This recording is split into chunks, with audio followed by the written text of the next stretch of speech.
Translated by Berrybuns. Edited by Tian and DeAndre R. In just a few days, Sadra seemed to have aged a decade. His grizzled hair had turned white, and there were more wrinkles on his face. His face no longer had the usual calmness and steadiness, only a deep lethargy could be seen, and even his back had become crooked and old. By his side, Huolu Shang and the rest all had anxious looks on their faces, and in the past few days, they had truly experienced what it meant by a day dragging past like a year. Many of their faces still had looks of lost. They did not understand why the situation had turned out like that. A few days before, they watched how Temple looked for Senior Xan with only one man, Seuss, as he arrived in Snow City alone, and the memory of how they felt that the victory was in their grasp still remained clear in their minds, and suddenly, they dropped from heaven to hell. It was so fast that they were unable to even react in time. All off-tier advantages disappeared, and they were sealed in Sane Continent. The great clan elders' insane and cruelty had made them feel what true fear was. Temple was even able to massacre a continent worth of citizens as though it was nothing. How would Temple ever let them live? Everything that happened in Sane Continent would forever remain a secret that no one would know. They would all be executed as offenders who tried to destroy the Sane Continent, and their successors in future generations would always be shamed. Alright, they need not worry about future generations. Temple would never let their successors live. A great clan elder that was able to massacre the entire Sane Continent, how would he not know about pulling the weed by its roots? Destroying an entire clan or family was a small matter compared to destroying the entire Sane Continent. It was not worth mentioning. The past few days had been a nightmare for them. Every day, more and more people would be devoured by the holy flames. They watched on helplessly as their own comrades scream in anguish and die, and it was a torture for all of them. After that, whoever got infected by the holy flames would be put to death by their own comrades. But, although their lives could end, but the pain of their souls burning was something they could not escape from. They watched the souls struggle in the holy flame, all of them able to feel the pain contained within the silent and berserk motions of the souls. The morale of the camp fell to a low, and they all suspected that as long as Temple sent someone down to demand for people to surrender, more than half would immediately do so. But no one came down, as though everyone in Temple were asleep. What caused even more panic was the torment of waiting for their deaths had made some people fall apart, and even their souls being devoured to die peacefully became an extravagant hope. The camp was deadly silent. Everyone looked as though they had lost their souls, their eyes dull without any signs of life. Suddenly, someone shouted out loud, "Quickly look! In the sky!" Sadra immediately raised his head, his eyes instantly constricted, and the wrinkles on his face became more apparent. Is it finally beginning? In his vision, the dense golden holy flames in the sky seemed to be attracted to something, and were all moving in own direction. It was the first time the holy flames were doing something different in the past few days. That direction is Temple. That's the direction to Temple. Mo Egu exclaimed out loud. Direction to Temple. Everyone's mind jolted. All of them stood up and looked into the distance. The holy flames floating in the sky were all moving in the direction where Temple was. Although their speed was not fast, but they were truly moving, and the direction was clearly to Temple. What happened at Temple? Everyone were all curious.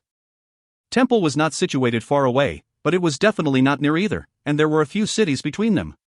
We have already failed. Sadra spoke up. He had already regained his calm, and seeing that everyone were looking at him, he laughed bitterly. Or do you all think that our situation can become any worse? Everyone were startled. They remained silent. That's right, can it be worse than this? I will go take a look. Huolu Shang spoke up. Whether I live or die, at least I will go down with a bang. It is better than doing nothing. His words convinced everyone else, and immediately a few others followed. I will go too. Yes, at least it will be better than now. Let's go take a look. They followed behind Huolu Shang and headed towards Temple. They carefully avoided the moving holy flames en route and did not stop once. But when they arrived at Temple, they realized that it was empty. The only moving things were the holy flames in the sky that flew towards the fiery pillars that were near Temple. The countable specks of holy flames entered the fiery pillars, and although the fiery pillars did not appear to have any changes, Huolu Shang was able to sense a powerful aura being birthed inside it. Huolu Shang was overwhelmed with shock. What's inside that pillar? Suddenly, a terrifying thought flashed past his mind. Are the great clan elder and the rest inside these pillars? He counted them, and ended up with a total of 14 fiery pillars that was absorbing holy flames endlessly. The scene a shock to them. Huolu Shang raised his head up, and looked at the endless streams of holy flames in the sky. The fear in his heart had reached an unprecedented level. The first thing that popped in his mind was to run, but firmly suppressed the impulse. The entire Sane Continent was sealed. Where could they run to? He forced his eyes to remain open as he watched the 14 pillars devouring everything like 14 insatiable mouths. He finally understood why the great clan elder would not even let the citizens go. The holy flames in the sky was not to deal with the families or to seal the same continent, but for the 14 fiery pillars, or for the 14 monsters inside. An extremely cold chill pervaded through his body. The citizens of Saint Continent were food for Temple's monsters, the 14 monsters being groomed right here. All of a sudden, Huo Lushang's eyes turned blood red, and unprecedented rage surged in his chest. How many lives were taken, all of those innocent people? They were just ordinary citizens. And, they are all humans, how can they be treated as food? Unprecedented fear came with the rage, a deep sense of fear. He had groomed the entire Saint Continent, and if everyone's power were focused on these 14, what monsters will they be? This had surpassed the limits of Huo Lushang's understanding, but he knew that the things that would be born from the 14 pillars would be true monsters. A roar came out by his side, one of the military generals screamed at the closest fiery pillar and launched an attack, but all of which were futile. He did not even cause any ripple on the fiery pillar. And before anyone could react, holy flames surrounded them from all directions, and locked the military general down. The golden holy flames instantly burnt his body, and before he could even scream, he was turned into ashes. We will leave now. Huo Lushang had a change in expression. The monsters inside the pillars can control the holy flames around them. Everyone were shocked by the scene, and all of them retreated. The group flew for over 10 kilometers before stopping. After traveling for so far, the fiery pillars still remained large and majestic, and they were still as insignificant. From this, they were able to have a glimpse of the complete picture. The vast sea of holy flames were moving towards the 14 gigantic fiery pillars, causing those who witnessed it to feel numb. Huo Lushang was in a daze. He felt as though strength was being drawn out from his body. How could they ever win such terrifying enemies? But he was after all still a powerful man, and he knew to have despair and fear at such a time would only lead them to death faster. Let's go back first. He gritted his teeth and said resolutely. His eyes swept across the group by his side. All of them had despair and fear written all over their faces. Even Holy Ruo, who was known to not fear anything, was as pale as a white sheet of paper, and his fingers were trembling. Huo Lushang that it was useless to speak further. How could he, if he was also feeling what they were feeling? Without saying anything, he led the group silently. The rest followed him quietly. At such a time, no one had the interest to even talk. But all of them knew that the time when the monsters from the pillars appeared was the time that everything would end. After seeing everything in a day, the last thread of hope in their heart was completely shattered. They did not speak for the entire journey. In the blink of the eye, they were about to reach back to their camp, when Wuli Ruo suddenly caught something from the corner of his eye. He was startled, and subconsciously turned to look. What he saw was holy flames and nothing else. They were scattered on the same level without end. There isn't any place that we can hide. Wuli Ruo was at a loss, and only reacted after a moment. He could not resist but laugh. Why do I still harbor hope at such a time? Or am I subconsciously thinking that as long as there's a bit of hope, we can change something? He shook his head, and continued moving. After a moment, he suddenly stopped. He looked around. His expression was somewhat queer. He felt as though he had sensed something, and he was sure that he was not mistaken. Huo Lushang and the rest had already left him behind, but he did not care, and looked around. If it had happened once, I might have been mistaken, but to feel it twice, it definitely isn't a mistake. What is it? He stopped in his place and looked around. The only thing that I can see, aside from holy flames, it's just holy flames. Could it be the holy flames? Wuli Ruo's mind trembled. He looked around carefully at the holy flames around him. Wait a minute. His eyes lit up. He finally found the location that had caught his attention. He was right, it was the holy flames. In his vision, there were actually a portion of holy flames that was actually heading in a completely different location. There's a situation. He shouted out loud. Upon hearing that, Huo Lushang stopped. He turned back, only to see the distance between them and Wuli Ruo. There's a situation there. Wuli Ruo shouted out loud and waved at everyone. He instantly became excited. Any changes at such a time was a good thing for them. They were already at the worst possible situation. No matter how bad the small change was, it could not lead them any worser. But what if it was a good thing? Huo Lushang was the first to react. He immediately shot forward and got to Wuli Ruo, and asked excitedly, "What happened?" The trembling of his voice revealed his excitement. The others reacted and immediately ran over. Wuli Ruo did not joke. He was equally excited. He pointed to the holy flames in the sky. Holy flames. A portion of the holy flames are heading in that direction, but... Huo Lushang followed Wuli Ruo's fingers. His eyes instantly lit up. Wuli Ruo is right. There is indeed a portion of holy flames flying towards another direction apart from temple. Go. Take a look. He said without hesitation, and immediately took the lead and followed the direction in which the holy flame were heading to. The rest were instantly aroused and followed. They followed on, and quickly realized that more and more holy flames were heading towards the same direction. They got more surprised, as the amount of holy flames was not inferior to those heading to temple. Everyone's excitement went down as fear crept in once again. Could it be that the number of monsters that temple is growing is more than 14? Upon thinking about that, everyone's mind started to tense up. That's right, temple is so big and they have so much power, 14 monsters is a bit too little to them. They felt that it was not surprising if temple had 14 monsters in every city. Everyone's heart became tense, the morale that was uplifted previously dropped further. Huolu Shang behaved more calmly. Even if there were 14 more monsters, the situation could not get any worse. He had felt the terrifying aura that was faintly revealed from the fiery pillars, and knew how scary the monsters were. He even felt that they would be even more terrifying, because he did not know what the result of the holy flames converging on the 14 were. He had a premonition that the 14 monsters were existences beyond the limits of a human's imagination. He noticed that Holy Rua's expression seemed strange. With a thought, he immediately sensed that Holy Ru had a discovery, and asked, "What's wrong?" "That direction." Holy Rua was unsure. "It seems like it's towards Snow City." "Snow City?" Huolu Shang was startled for a moment, but immediately, he had a revelation, and became completely excited. "That's right, isn't this direction towards Snow City?" With Holy Rua's reminder, he immediately realized the thing he had overlooked. He smacked his own head in annoyance. How can I forget about such an obvious matter? I was overworried. Snow City. He would never ever forget about this city. It was inside that city that they fell from heaven straight to hell. But it was also the same city that they felt a glimmer of hope when they were in the deepest despair. Snow City, Macefield Tradings. Huolu Shang immediately recalled that Macefield Tradings was still in Snow City. At that time when they were anxiously gathering their troops and left Snow City, Macefield Tradings did not follow them. Could it be Macefield Tradings that are doing something? Upon thinking about it, Huolu Shang felt his entire body brimming with strength. That's right, Macefield Tradings has the unfathomable Senior Xin and the powerful Iron Mask Army. Maybe they have some idea, but...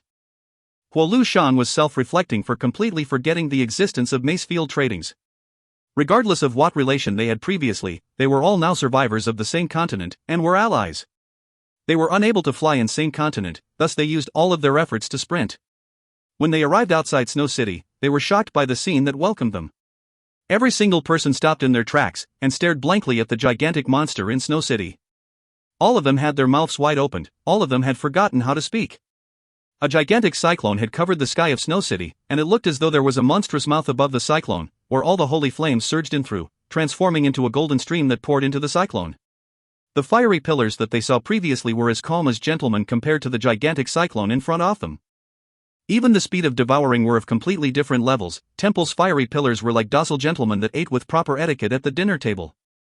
But the cyclone in front of them was like a monstrous beast that was starved in its cage and let out. It was devouring and gorging itself, its stomach an eternal never-ending pit. Even by watching the golden stream from afar, Huolu Shang could hear their shrieks swarming into the cyclone. The entire Snow City was overshadowed by the gigantic beast, and what was even more revering was that the cyclone was still growing at an alarming rate. Oh my god! Holy Rua watched the terrifying beast in a daze. Huolu Shang regained himself from the sudden shock. He immediately noticed a few panicked figures inside the city. When he looked carefully, he was right. It was Macefield Trading. He did not see Senior Xin, but he saw Melissa and the Iron Mask Army. He also noticed that although they looked panicked, they were not in chaos, and were all observing the cyclone in the sky. Huolu Shang was unable to contain his excitement. He was like a traveler dehydrating in the desert that has stumbled upon an oasis. As though he felt life coming back into him, Huolu Shang started to cry. Very quickly, Macefield people noticed them, and all became cautious. Huolu Shang stabilized his emotions, then called for his group to hold ground, and led Holy Rua up. All the surrounding holy flames were being spun in the air by the cyclone, thus there was no need for them to be worried about the holy flames. There was no energy for defense, thus Jizai and the rest quickly recovered, along with their fighting strength. Seeing Holy Rua and the rest, they immediately spread out and maintained vigilance. Jizai and Fu Zhengji looked at each other. They knew without speaking, as long as the other party made any strange movements, they would attack without hesitation. Although Huolu Shang and his group looked to be in rather terrible shapes and would most probably not try anything funny, but what if? Master is still inside the cyclone. If they were affected, we have to protect young Miss Qianhui as well. Both of them felt more pressure on themselves. Huolu Shang and Holy Rua raised both of their hands, indicating that they had no ill intent. They walked closer, and Huolu Shang bowed respectfully, then asked, "Can I inquire, is Senior Xin inside the cyclone?" Jizai saw Holy Rua's eyes gleaming, and instantly became tense, and got into a posture that could allow him to attack at any moment. As Tang Tian was not present, the next in line with the highest authority was Qian Hui. She stood out and replied, "That's right. I am Huo Lushang. I represent the Hua family to plead for Senior Xin to protect us." Huo Lushang knelt on the ground and spoke slowly and solemnly, "The entire Hua family is willing to serve under Senior Xin." Qian Hui interrupted him as she spoke calmly, Xin is my general, and aside from my lord husband, no one else can be the master here. They are all the generals of my lord husband. You should consider it again." Huo Lushang was shocked. He had initially thought that Senior Xin was the leader of the group, but he did not expect that Senior Xin was actually the general of the young beauty standing in front of him. What he did not expect even more was that the leader of the group was actually the lady's husband. Jizai and Fu Zhengji were surprised. From the start, young Miss Qian Hui had never displayed any unique traits taught him, and they only knew that the master and Qian Hui were childhood lovers with extremely deep emotions for one another. It was only after those powerful and resonating words did everyone feel the prominent aura from Qian Hui. The two of them looked at each other again. Lady Boss is also not normal as well. For Fu Zhengji, who was a man proficient in bootlicking, he already started to reflect and regret why he had not attempted to curry favor from the Lady Boss. Huo Lushang tried to probe, "I wonder if young Miss Husband is around. What family is the master from?" Previously, when Qian Hui called Tang Tian her lord husband, she was in a calm and composed state of mind, but upon hearing Huo Lushang calling Tang Tian her husband, a surge of bashfulness surged from her heart, and a red flush silently crept up her neck to her face. But she maintained a straight face and replied, "He is inside the cyclone. I will not hide it from you. Lord husband is not from honorable martial continent." "Alright, we will keep it as such. Weigh the pros and cons yourself. You only have one opportunity, and there will be no further chances after this." Upon hearing that, Huo Lushang knew he had no other way, and without hesitation, he saluted in respect, "I am willing." Regardless of where they came from, even if they were not from honorable martial continent, so what? Temple was already the public enemy, and if Temple won, no one else would survive. Temple would definitely not allow news of what happened to the same continent to be revealed, otherwise, even if the great clan elder won, he would not be able to receive the support from the citizens. No one would be willing to support the crazy and ruthless great clan elder. Huo Lushang's decision made him relax. When his eyes looked upon the cyclone, he knew that only another monster could defeat a monster. He also knew that Temple would not accept them surrendering. Furthermore, they would never yield to Temple. How could a being that had massacred all of the citizens of Saint Continent care about killing a few more captives? If he spared them, what would happen if the matter were to be leaked out? Huo Lushang could only rely on Macefield tradings. He knew that he had no grounds to haggle, because he had not chips to play. He had no other choice as well. If the great clan elder truly won, it would be a disaster to honorable martial continent. For their families, it was worse. At such a level, the families no longer held any meaning. Even if they defeated Temple, they had no power to govern the entire honorable martial continent. Huo Lushang's emotions were in a tangle. If Temple won, they would all die, their families would be slaughtered, and at that time, the honorable martial continent would no longer be the same. If they won, the honorable martial continent would no longer exist, Temple would be completely wiped out, so who could take over honorable martial continent? The powerful honorable martial continent had fallen to such a state in the blink of an eye. I too am a sinner. Huo Lushang felt that he was a joke. Why am I contemplating about it when we are already at this stage? He bowed to Qian Hui. This subordinate will bring my family over. Go. Qian Hui nodded her head. When Holy Rua returned to receive his family members, he was still in a daze. He never expected their patriarch to be so decisive, who did not have any hesitation to throw away all of his dignity and honor to become a subordinate of another person. The Hua family is one of the powerful aristocrat prestigious families. How could it be? Since young, this point had been deeply ingrained inside his mind, but the patriarch's actions had completely toppled his impression of the family. As though he knew what Holy Rua was thinking, Huo Lushang spoke out without even turning his head back. Are you very surprised? Only through this, can we survive, can our Hua family survive. They will also make the right choice. Holy Rua knew who the patriarch was talking about. He was pointing at Sadra and the other patriarchs. He did not know what to say, and remained quiet. If you find any errors, ads pop up, ads redirect, broken links, non-standard content, etc., please let us know. Report chapter so we can fix it as soon as possible. Chapter 933, First Probe. Chapter 933, First Probe. Translated by Berrybuns. Edited by Tian and DeAndre R. As expected, Sadra and the rest made the same choice.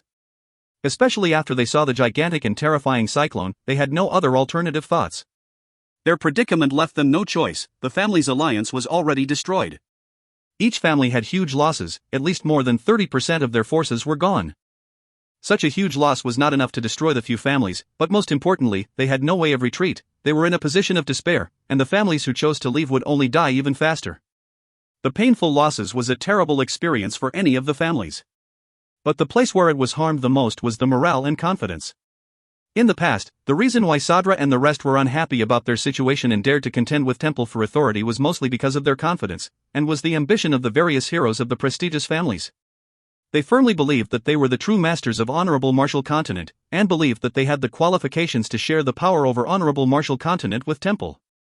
This ambition did not come from nothing or from their profound accumulation of wealth, but from their ancestors who used their own hands and blood to build a powerful and strong foundation, through the generations of victories, through countless glories, through the countless days accumulating their beliefs, that formed their identities as prestigious families. But this time, all of their beliefs and conviction were completely destroyed. In the face of the great clan elder, they were rendered weak and helpless like children. The casualties of the various families increased, and they realized that they were unable to change the situation. They had nowhere to run, and the fear of waiting to die nibbled away their courage, their vitality, and like that, even their hope started to dwindle away. Their decision to join under Tang Tian meant that they had completely gave up their pride as the top of the food chain, and from then on, they would be treated as mortals on plain earth. Sadra and the other patriarchs knew of it, but compared to the complete destruction of their families, what was losing their pride? At least their families could continue surviving. Sadra and the rest had no other choice. They finally realized that they were just mortals, and the battle they were in were fought by monsters. At such a time, they no longer had the luxury to blame themselves for the foolishness. Their strength had determined that they could only be supporting roles in the battlefield, which included the strength that supported their ambitions. Sadra and the other patriarchs saw the glimmer of hope that was glowing on their family members' faces, and the pain in their hearts lessened. All of the holy flames around Snow City were being drawn in by the Sword Tempest cyclone, allowing all of the soldiers who had overstretched their brain activity to quickly fall into deep sleep. Finally, they were able to have a safe rest. Everyone hoped that their monster would win, and prayed towards the gigantic cyclone. Time continued to pass, and the atmosphere in Snow City became even heavier. The soldiers responsible for observing the 14 pillars at Temple returned to report the changes. Everyone immediately became alert. Sadra and the few other patriarchs personally went to visit Temple. The 14 pillars at Temple had started to crystallize at its base, and the golden fiery pillars were congealing into golden crystals.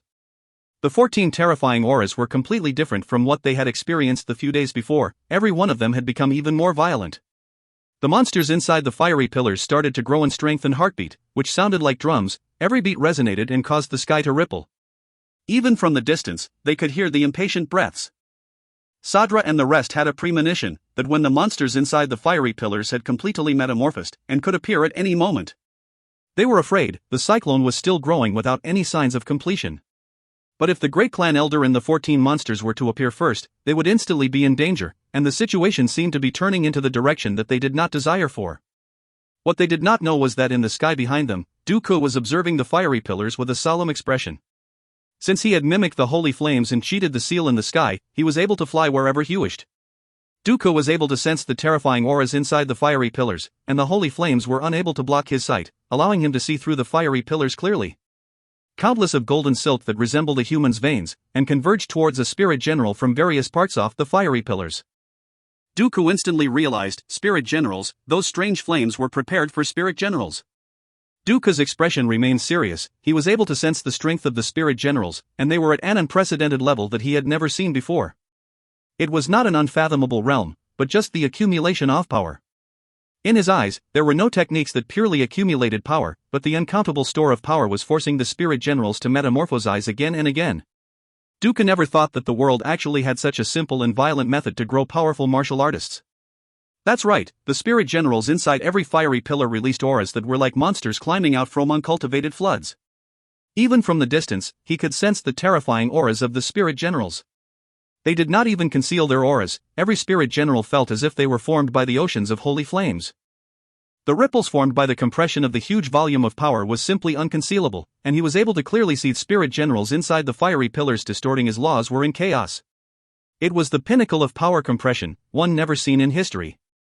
Dooku squinted his eyes, his heart overwhelmed with shock. He finally understood why Temple required so many holy flames.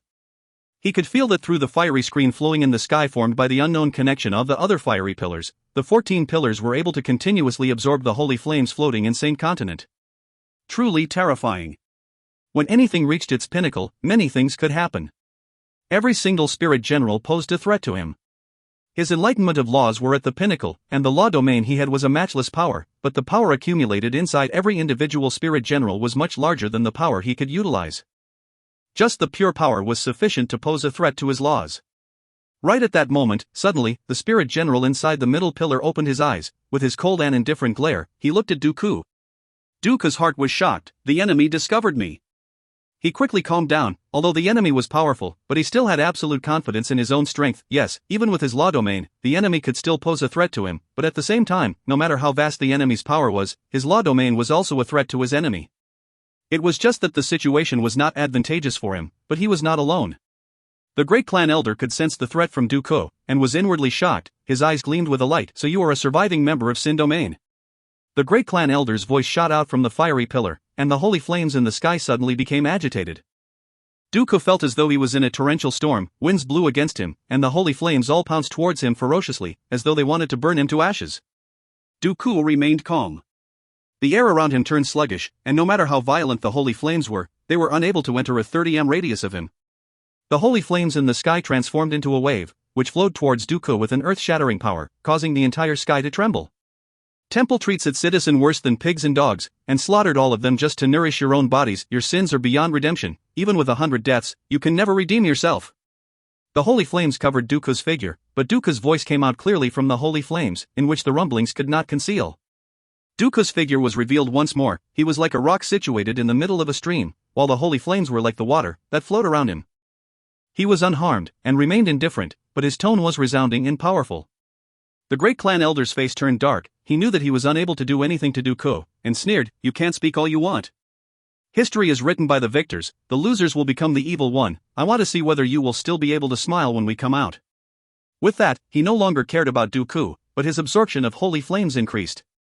Dooku also knew that he was unable to do anything or stop the enemy. All the fiery pillars and the fiery screen in the sky were of one entity. If he tried to attack one, it meant attacking all of it, which he held no chance of winning. And when the spirit generals completed their metamorphosis, their bodies would undergo qualitative changes. At that time, they would no longer need to enter the fiery pillars, and would no longer require the power of the fiery pillars. These spirit generals are almost completely metamorphosed. Dooku looked at the pillars, then turned towards another direction, as he could sense a portion of the holy flame surging in the other direction. Furthermore, he could sense a familiar aura from the said location. Tang Tian. Dooku instantly became excited. No matter how powerful the enemy was, Tang Tian would not sit idly either. Seeing how plenty of holy flames were surging towards Tang Tian as well, Dooku's mind instantly worked. Could it be that Tang Tian is also using the holy flames? The more he thought, the more possible he felt that it was, and he became curious. Tang Tian was a man not held by common sense, and could always perform extraordinary and strange things. This was something Dooku had concluded of Tang Tian. And if Tang Tian did not do anything strange, Dooku would feel that that would be strange. He immediately increased his speed. As though he was skiing on the holy flames, he flew extremely fast. The terrifying holy flames were unable to do anything to him. Below, Sadra and the other patriarchs were dumbstruck. They did not recognize Dooku, but when they saw how Hugh was able to fly despite the restrictions in the sky, and could still fight against the great clan elder, they saw how Hugh was not at a disadvantage. Powerful. All of them had the same feeling. As the moment they went closer to temple, they would already be terrified. But the attack of the holy flames were so violent, yet they were unable to harm Dooku. Sadra and the rest felt as though their knowledge of the world was being toppled, as one after another, random powerful existences were appearing. The only clue they had was the term remaining survivor of Sin Domain. But, since when did Sin Domain have such powerful people?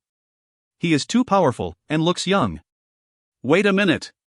They suddenly reacted. Isn't the direction that the powerful Sin Domain martial artist, towards Snow City? Everyone looked at each other, and frantically sprinted back to Snow City. If you find any errors, ads pop-up, ads redirect, broken links, non-standard content, etc., please let us know. Report chapter so we can fix it as soon as possible. Chapter 934, Dooku's Response. Chapter 934, Dooku's Response. Translated by Barry Buns.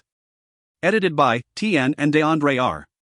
When Jizai and Fu Zhengji saw Duku, they were ecstatic. The shadow casted by the fame of the man, as the number one man of Xin Domain, the prestige and impact that Duku had on everyone in Xin Domain was extremely powerful.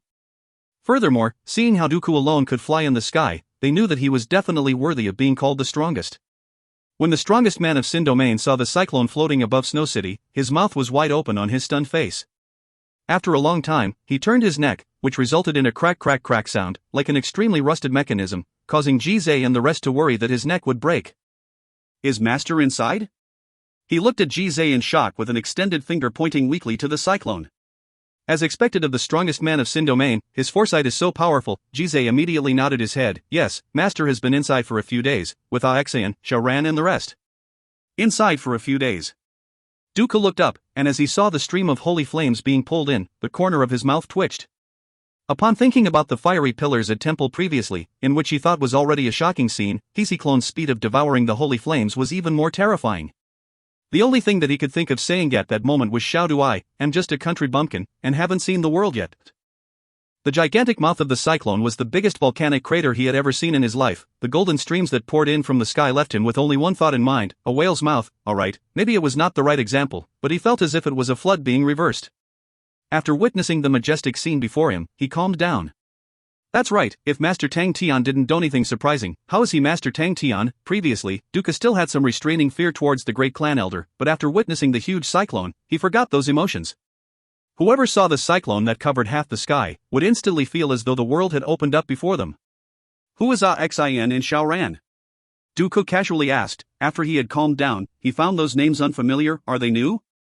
Towards Duku, the God Armor army were extremely respectful. Fu Zhengji spoke up. Aoxian and Xiaoran are spirit generals. They are young Miss Qian Hui's generals. Young Miss Qian Hui is Master's future wife. Spirit generals? We have spirit generals as well? Are the both of them spirit generals? Duku immediately became excited. Could it be that Master had already guessed Temple's plan? Cunning. Truly cunning. He was actually one step ahead. I am truly liking it. Damn, I used to be such an open and candid brat, but now I have been corrupted by Master. With two more experts like this, it will be good, it will be good. Duku's mood became much better. The 14 terrifying existences had impacted him greatly previously. Fu Zhengji replied, yes, they are both spirit generals, they're soldiers as well, they are all spirit generals, with a total of 120 of them. 120? Spirit generals? Duku felt as though his mind could not process the number as he stammered. 120 spirit generals. He suddenly felt as if the powerful auras emitted from the 14 fiery pillars from before were nothing. He finally understood why the scale of the cyclone was so huge, and why its speed of devouring the holy flames was so terrifying. There are actually 120 spirit generals here. If that old fogey inside that pillar knows about this, will he cry? Yes. Fu Zhengji saw Duku's expression, and was inwardly anxious for Duku. Why is Master Duku only worried about the spirit generals? Why can't he grasp the important point? He could not help but reminded Duku, they are young Miss Qian Hui's generals, and young Miss Qian Hui is Master's future wife. He had raised his pitch when saying, young Miss Qian Hui, you are still young, you still don't have experience. Young man, do you know what wind, foam, is the most powerful? Pillow talk, Jinbian foam. If you offend Master Tang Tian, Master will at most beat you up. But if you offend Lady Boss, death is just but the beginning. You won't even know who will do you in, Tian. So this is just a play with Chinese characters. Wind in Chinese is foam, and pillow talk in Chinese is Jinbian foam. Everyone should know what pillow talk means. So yeah, if anyone offends Qian Hui and she tells it to Tang Tian while they are in bed, yeah. Master's future wife. Duku's pupils immediately turned round, as though he had rolled and dropped from heaven.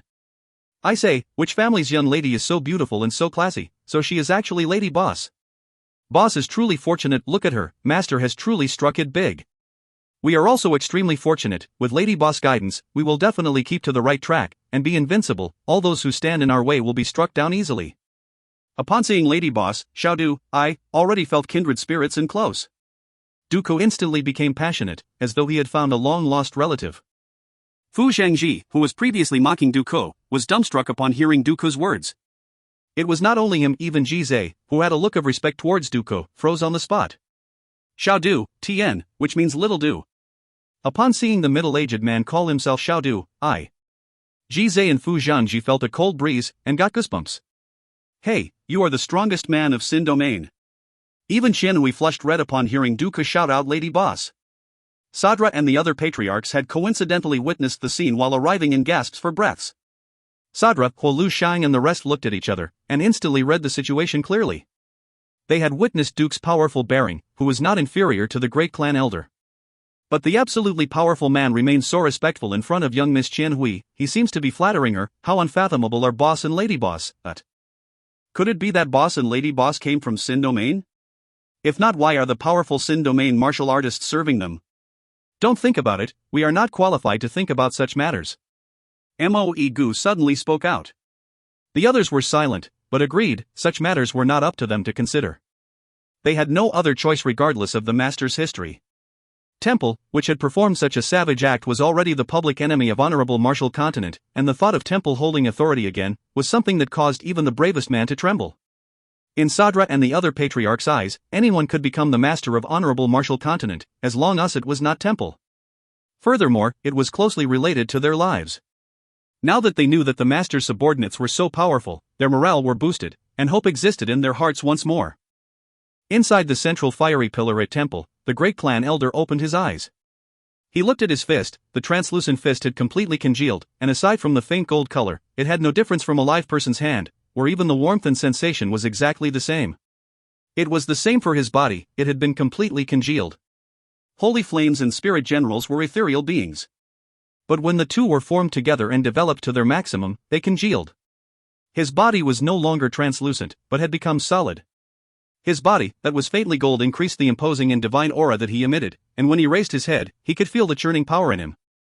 At that moment, he felt like a god. But very quickly, his expression became gloomy again. He thought about the Sin Domain survivor that he saw previously, whose strength had surprised him. If not for his complete metamorphosis, his individual strength could not be compared to Dooku. The great clan elder could tell that Dooku used laws. But as for how profound Dooku was in laws, he was unsure. The great clan leader had the reason to be surprised. A powerful martial artist who had stepped into the highest realm of laws, which was the law domain, had always been a legend. Any form of strength, when trained to its pinnacle, would be extremely powerful, and furthermore, what Dooku trained was laws. The great clan elder knew that Sin Domain could only be enemies, as there were no margin of forgiveness between Sin Domain and Temple. He had initially planned to launch an attack on Snow City, but he could not take the risk before his other spirit generals had completed their metamorphosis. He could feel that there was something being born in Snow City, with the large quantity of holy flames surging towards Snow City. He had never expected that his enemies would be able to absorb the holy flames, and knew that no ordinary men could understand the secrets of the holy flame, but the Sin Domain survivor had actually understood it and even mimicked the flames. But so what if you can figure it out? Sin Domain doesn't have spirit generals.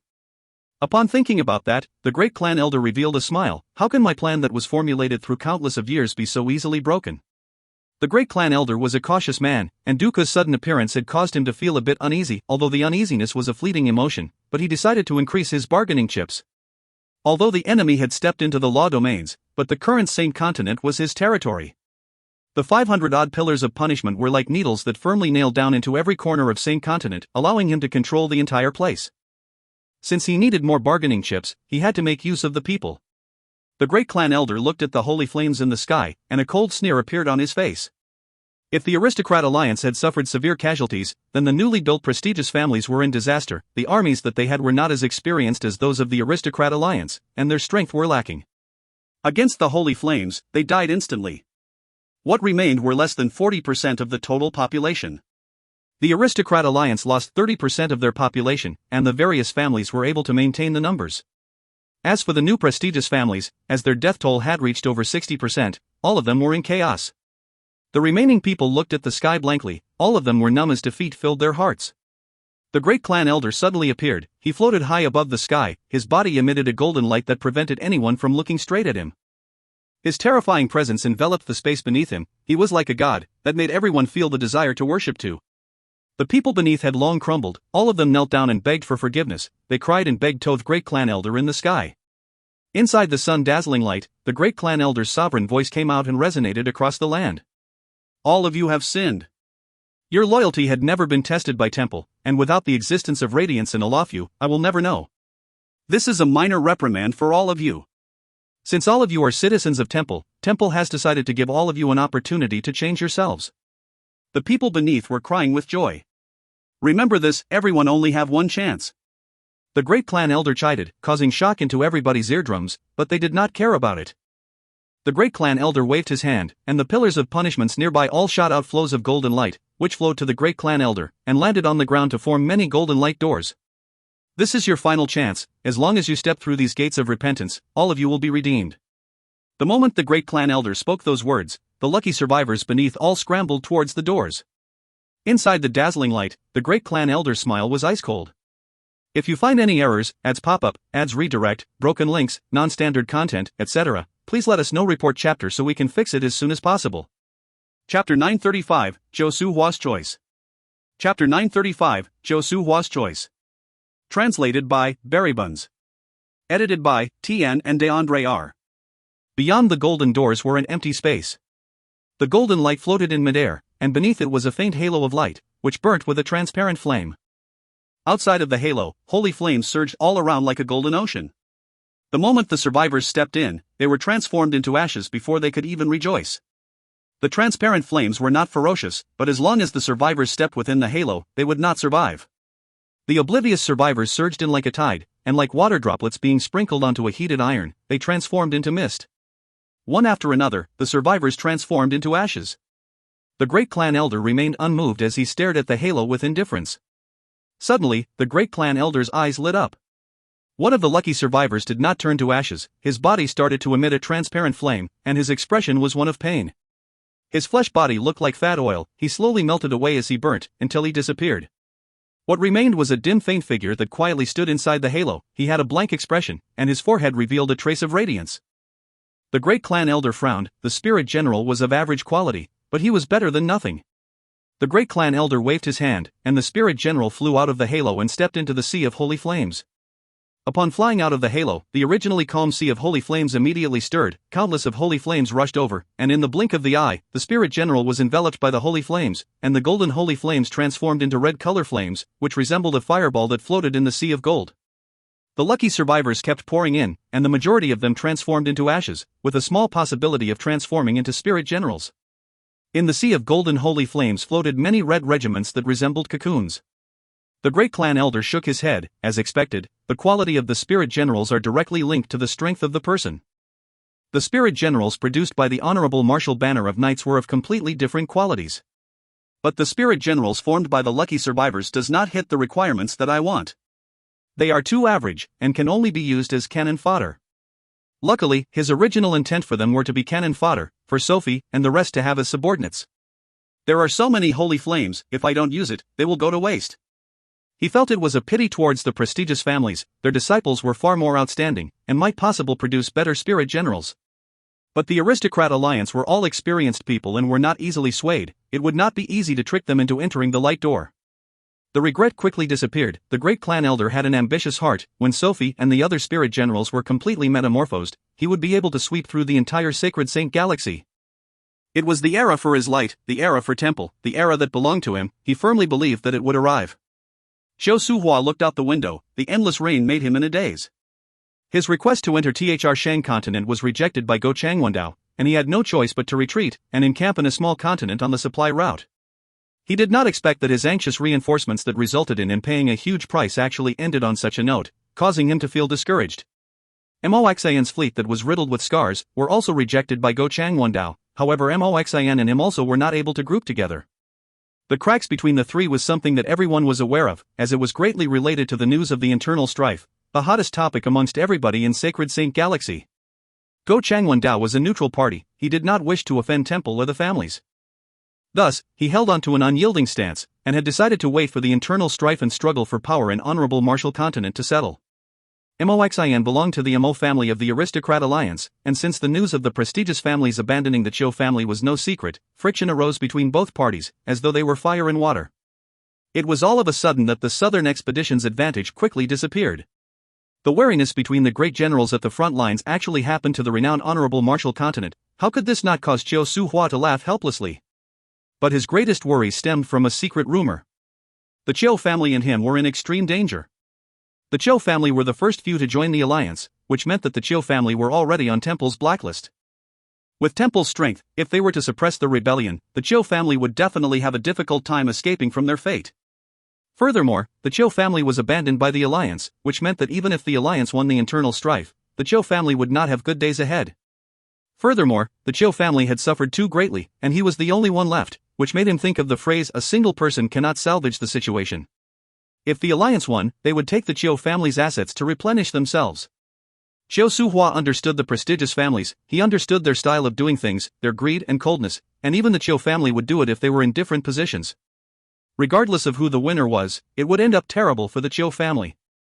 The only difference was, one would result in the Zhou family being condemned, the other being devoured.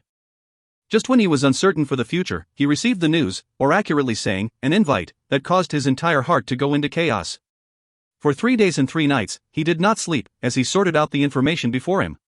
In truth, when the news was spread, he felt that it was extremely strange. Why didn't the great generals at the front lines receive this information, but the Southern Alliance was the one to spread it? Since when was Southern Alliance's information gathering faster than us, the locals?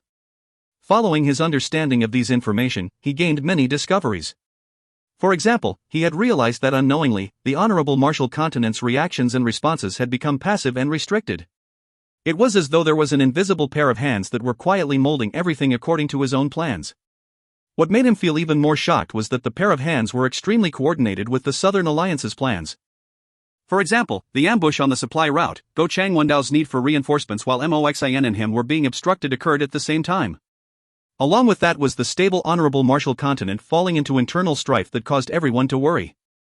Gold Continent bandits, Xin Domain, Honorable Marshals Roar's devastation, and the consecutive defeats of the local armies, plunging the Honorable Martial Continent, the continent with the most armies, to fall into the awkward situation of having insufficient manpower.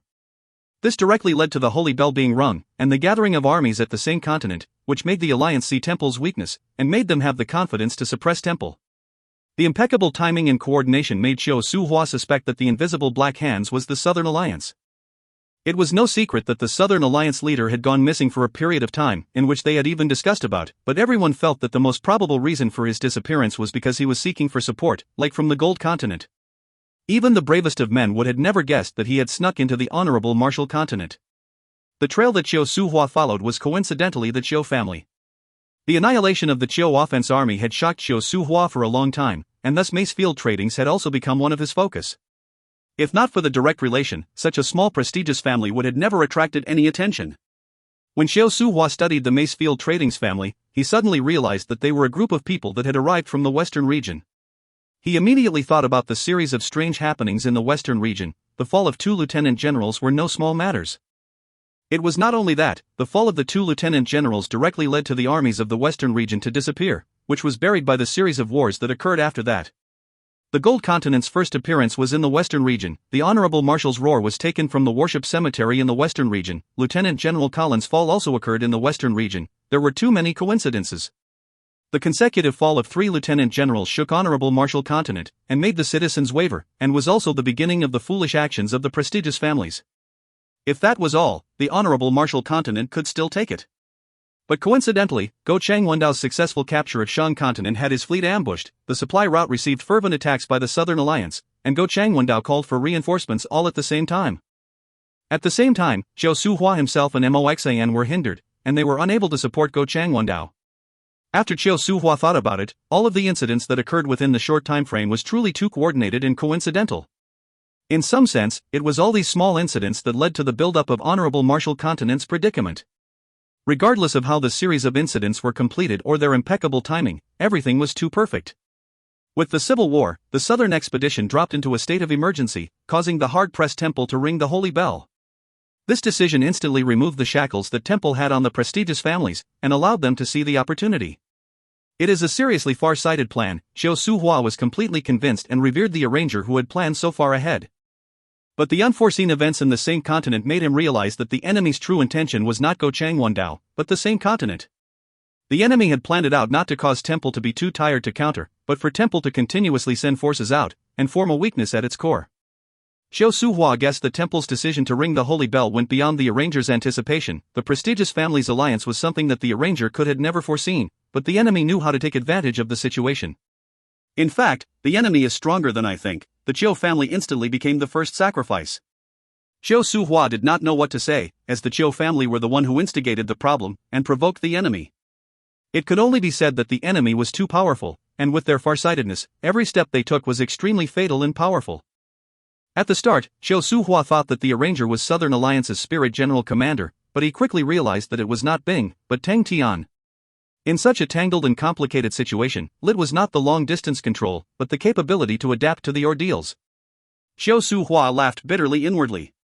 Before the Southern expedition, they had always looked down on the Southern Alliance, and only after the repetitive battles did they gradually recognize the strength of the Southern Alliance's leader. But they always felt that the leader never had a sense of existence. Tang Tian's identity was no longer a secret to Temple, to the point that they even knew of his achievements in Heaven's Road. But to them, his achievements in Heaven's Road were nothing, as the fighting capabilities in Heaven's Road was too weak to Qiu Suhua and the rest. But as Qiu Suhua sorted out the network of the entire situation, he realized in sorrow that Honorable Martial Continent had already lost the hope to win. He realized that the Southern Alliance, the organization that did not seem to have a leader, was actually far more powerful than anything.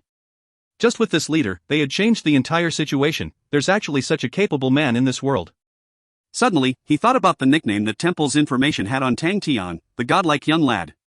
Truly, there are only wrong names, but never a wrong nickname.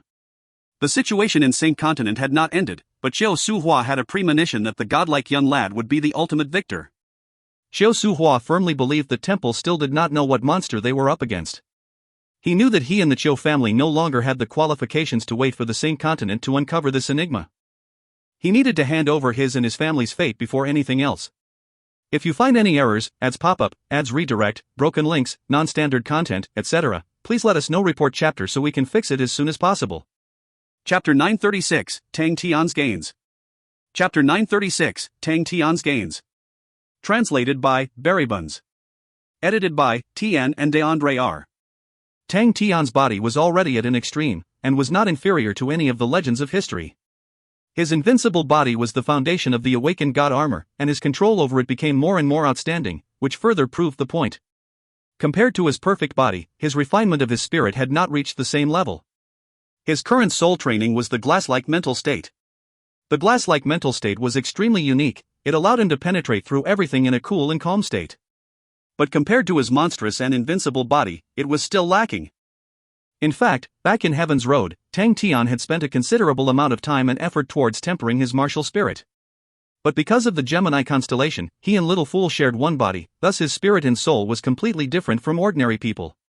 When Little Fool had split from him, their soul was split into two, and he never fully recovered from the trauma, thus his spirit and soul had never been able to catch up with the growth of his flesh body. Inside the sword cyclone tempest formed by the holified energy, Tang Tian's glass-like mental state was shattered by the sword auras. It caused indescribable pain in him. His body was perfectly unharmed, but the pain seemed to come from the deepest part of his mind, and seemed as though it had spread throughout his entire body. He was unable to hide or escape from it. The pain from the trauma of his senses caused Tang Tian to be unable to think, and if one looked carefully, one would notice that Tang Tian's eyes had lost its focus and light. At the start, the pain of the cuts made him feel like a fish that was being sliced up into big pieces, then into smaller pieces, and into even smaller pieces. But very quickly, the pain transformed, and he felt as though his vitality was like a rock being filed and grinded. It was another kind of pain, which grinded at his corners, then filed, and occasionally, his consciousness would pause for a moment. He had a misconception that he was expanding along with the cyclone. He knew that it was a misconception, as his body was completely unharmed, and he knew he was still frantically attacking the emulated laws. He felt as though he was swimming away from his body, and became a spectator, watching himself move faster than lightning, and every emulated laws was unable to escape. But the pain felt extremely clear, and the intensity increased multiple folds, and he kept thinking that he was turning into ashes. Instead, the packs of swords that revolved at high speeds, screaming and shrieking around him, was nothing to him. He did not burn into ashes, regardless of how painful it was, regardless of how many times he was cut or sliced. He did not turn into ashes, even when he felt that his glass-like mental state had already turned into fine sand. But the sword auras never had the intention to stop, and continued to shatter the sand into even finer pieces. The pain persisted with no end. Tang Tian felt as though he was falling deeper and deeper inside the cruel sea of hell. Most of the time, it just felt like sinking. From his alternate point of view, his own body looked as though it could never get tired. Not only was his movements getting faster, but he never lost altitude, and like a perfect killing machine, provided that his mouth never released those heart-wrenching wails. He endured the pain while admiring his heroism. The Sword Tempest Cyclone's screams were not inferior to his own screams, the two completely different feelings from his alternate view and being in his own body mixed together. It was an unusual contradiction.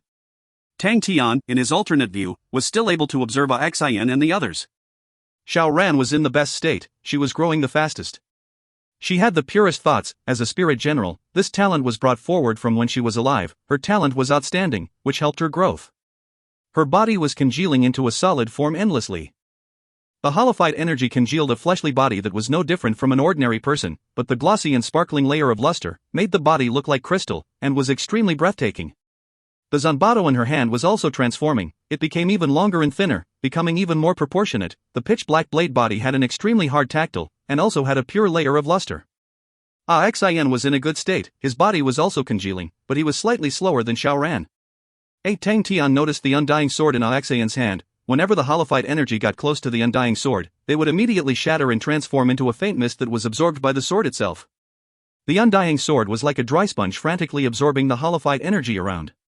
Tang Tian could sense the transformation within the undying sword, and countless of auras being birthed within the undying sword.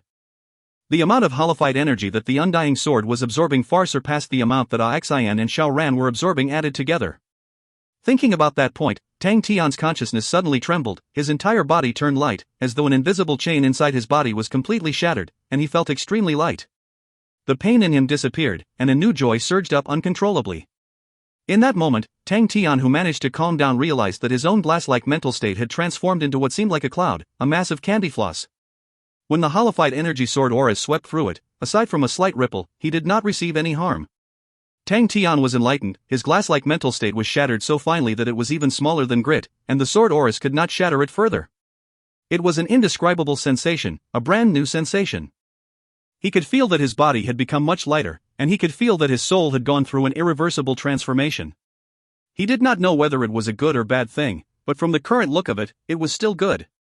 Suddenly, he felt extremely thirsty, and subconsciously opened his mouth to take a breath. Whoosh! A large amount of holified energy transformed into a stream and surged into his mouth. The holified energy that he sucked in were like water droplets entering a sand dune. They instantly entered Tang Tian's body, as though he was eating cotton candy. An indescribable joy surged from the deepest part of Tang Tian's soul. The glass-like mental state that had turned into a mass of cotton candy was like a dried sponge that greedily absorbed in the holified energy. Not only was the thirst being resolved, it became even more intense. Tang Tian absorbed as though his life depended on it. The quantity of the holified energy he took in looked like mist surging into his body, that was absorbed by the sponge.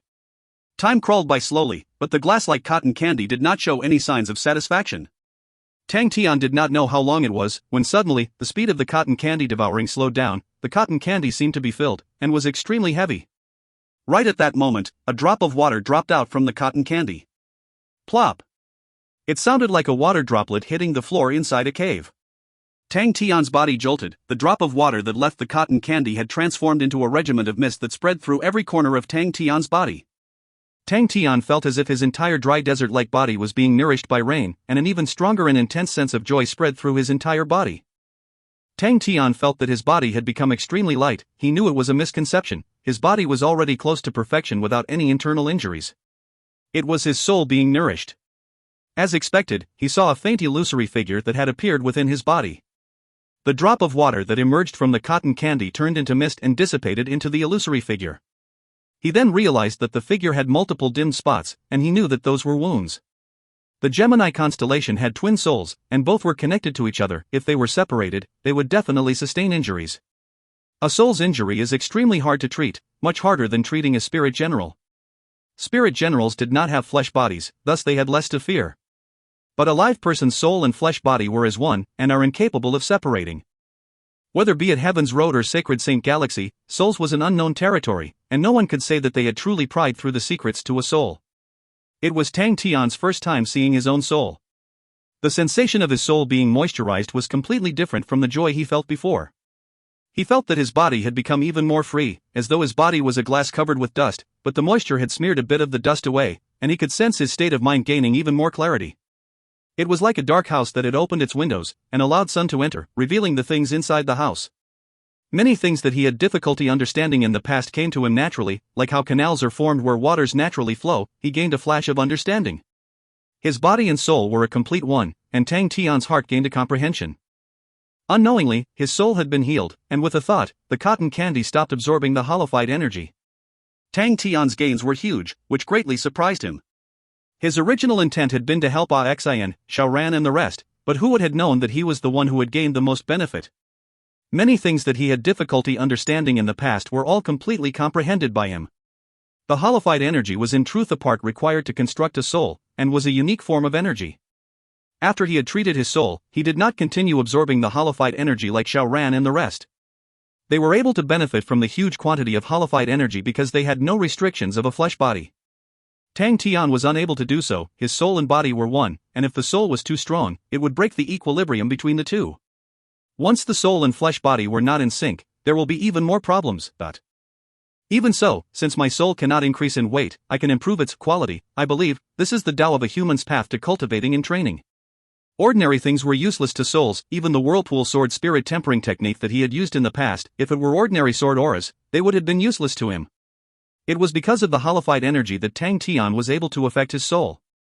This was the best place for Tang Tian to temper his soul, and there would never be any place better. Where else would have such endless holified energy?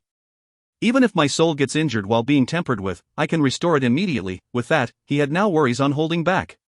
Without hesitation, Tang Tian started to temper his just restored soul, although he had to once again experience the pain, but the rewards that came with it far outweighed the pain. Furthermore, Tang Tian had decided to refine the cotton candy in him. Oh, no, it is the shattered glass-like mental state. The endless holified energy allowed him to try out various methods. What other place was a better testing ground?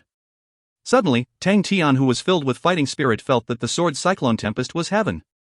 I have to thank the great clan elder. Oh no, that doesn't seem right, this is terrible. Although they aren't my citizens, but they are also lives. Then, I will do all I can to take revenge for all of you. By getting rid of the great clan elder. If you find any errors, ads pop-up, ads redirect, broken links, non-standard content, etc., please let us know. Report chapter so we can fix it as soon as possible. Chapter 937, Jaya held captive. Chapter 937, Jaya held captive. Translated by Berrybuns. Edited by Tian and DeAndre R. The cloud of riddles around Saint Continent had yet to dissipate. Many people stood by the sidelines to watch, awaiting for the dust to settle. Like Go Chang Wendao in the Shang continent, and Jia, who was garrisoned in Wei Guan continent. Jia had to thank the large army of Savage continent for that. Without them, he would have never been able to leave the same continent. Standing at the top yielded unlimited views, but if one stood at the wrong side, then he would be consigned to eternal damnation. That was the huge risk that one had to take note of if they were in Jia's position. The risk was one of the reason. He did not need to take the risk to increase his own contributions. What he was more unwilling to do was to fight against his former friends. Regardless of which side he took, some of his friends would definitely be in the opposing faction. He could not face against a situation where familiar faces laid beneath his feet. Everyone had long gotten used to the hooting from the Savage continent's large army outside. Even the soldiers who were initially in panic all got used to it and got back to usual. The Savage continent's large army tried conducting various sieges a couple of times, and even found a few tribe guides, but were still defeated. Jia had to admit that Mu Jixia had built up Wei Yiguan continent extremely well. It was as though Mu Jixia had considered all points, and the hard work he had placed through the decades was truly surprising. Out of the few generals, Jia respected Mu Jixia the most. The rest had their own outstanding qualities. The relative superiority between their fighting strengths were hard to differentiate, but there were no one as pure as Mu Jixia. Mu Jixia was like an old generation general, and was a pure military man. He had never participated in any battles, and over the course of the decades, he took the defensive position at the frontiers. His conduct was simple, he treated his soldiers like his sons, and suffered the same sufferings with his soldiers. Regardless of how one looked at it, he was the model example of a military man. I wonder how Mu Jixia is now. Jia became worried. He also knew of Mu Jixia's affairs in infiltrating Savage continent, but as a conservative person, Jia felt that it was too dangerous. But he also trusted Mu Jixia's judgment. Mu Jixia was a resolute and grounded man, and was the most outstanding out of the five of them. Furthermore, he had stayed in the Wei Yiguan continent for a few decades, and was much more familiar with Savage continent compared to himself. Mu Jixia would definitely have his reasons and certainty for being able to make such a call. There was no doubt towards Mu Jixia's care and concern towards his soldiers, and would never do anything that required them to sacrifice themselves. In the period of time that he had been in Wei Yiguan continent, Jia was able to clearly feel the deep marks Mu Jixia had left behind. The guards that stayed behind were constantly talking about Master Mu Jixia, and all of the respect that they had for him came from the bottom of their hearts. Any disrespectful gossip about Mu Jixia would incite an agitated reaction from them. Usually in such a situation, they would beat up the other parties, but never ran away from the punishments or denied the responsibilities when accepting the military punishments. The army discipline had become their instinct, that showed the influence that Mu Jixia had. Every time Jia saw those soldiers, he would feel admiration. Mu Jixia had spent 50 years building up his army, which made Jia gap in amazement. The quality of the soldiers was something he could never find in any other armies. Even when Mu Jixia was not around, they continued to train as per usual. They were able to tolerate the loneliness, and never skived in chit-chat. They had tight discipline and intense pride, and were always united. No generals or leaders could ever dislike such soldiers. Jia felt ashamed, he had an indifferent character, or in other words, lazy. He could not perform like Mu Jixia, to place all of his focus and attention on the soldiers. On that, I can't compare to Mu Jixia. Now that Honorable Martial Continent is unstable, would it be better if Mu Jixia was around? But after that, he laughed at his own naivety. Even if Mu Jixia is around, so what? Regardless, be it temple or the families, they treat us military generals as blades. What can an old general at the front lines do to chance the situation? Will the great clan elder listen to him? Or will the families listen to him? After this crisis, there's no point even if I were to retreat. Jia felt somewhat enthusiastic and dry, and took up the wine goblet and drank. He was not an alcoholic, and only drank before sleep to aid him in rest. Due to his recent dampened mood, he drank more than usual. He was not worried about defense, where even a few important posts were handled by the soldiers who were left behind by Mu Jixia. They stuck to it, because they did not receive any orders from Mu Jixia to change positions. Jia had advised them a few times, but did not continue to persist. Mu Jixia army soldiers were more familiar with the defense, and they were much more cautious and more responsible. They were the ones to have discovered the sieges from the savage continent tribes. They were used to being extremely cautious and careful. Furthermore, they were unlike Jia's own soldiers who harbored anger towards the harsh environments of Weiyiguan continent. Other general soldiers were more trustworthy than his own, causing Jia to be unhappy for a period of time. Of course, it was unhappiness towards himself. There was a reason why Jia did not persist, because he did not believe that he would stay in Weiyiguan continent for long. Mu Jixia will most probably come back soon. I am only here to stabilize the situation, and have no need to be forceful towards Mu Jixia's army. Gradually, Jia became tipsy. He thought about his youth, and how heroic they were. The honorable martial continent of the past was extremely united, and all of them were focused on expanding, to unify Sacred Saint Galaxy. Those times, how wonderful they are. Faint sounds of battles could be heard outside, along with his subordinates shouting. Ambush from the savage continent people? He immediately became sober and stood up, but before he could even move, a stranger rushed in. Jia's face changed. How could the enemy even know where I sleep? His first thought was that there was a mole, but when he saw the man in the lead of the group, his pupils instantly constricted. The group of men surrounded him with weapons on hand. Jia calmed down. He looked at the man in the lead, and spoke indifferently. Ming Hai, I never thought that it would be you guys. Mu Jixia surrendered to the savage continent? He recognized the few in the lead. They were capable generals under Mu Jixia, and when so many of them had appeared at the same time, his first reaction was that Mu Jixia had surrendered to the enemy. This thought made panic slightly. Mu Jixia surrendered to the enemy? How is that possible? If not for Ming Hai and the rest surrounding him, just this thought alone made him feel that it was blasphemy against Mu Jixia. Surrender?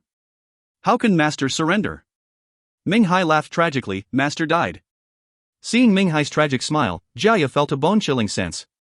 He knew that Mu Jixia's soldiers were all extremely tenacious and strong-willed. He had never expected that he would ever see such an expression on their faces, and subconsciously blurted out, how did he die? Temple killed him.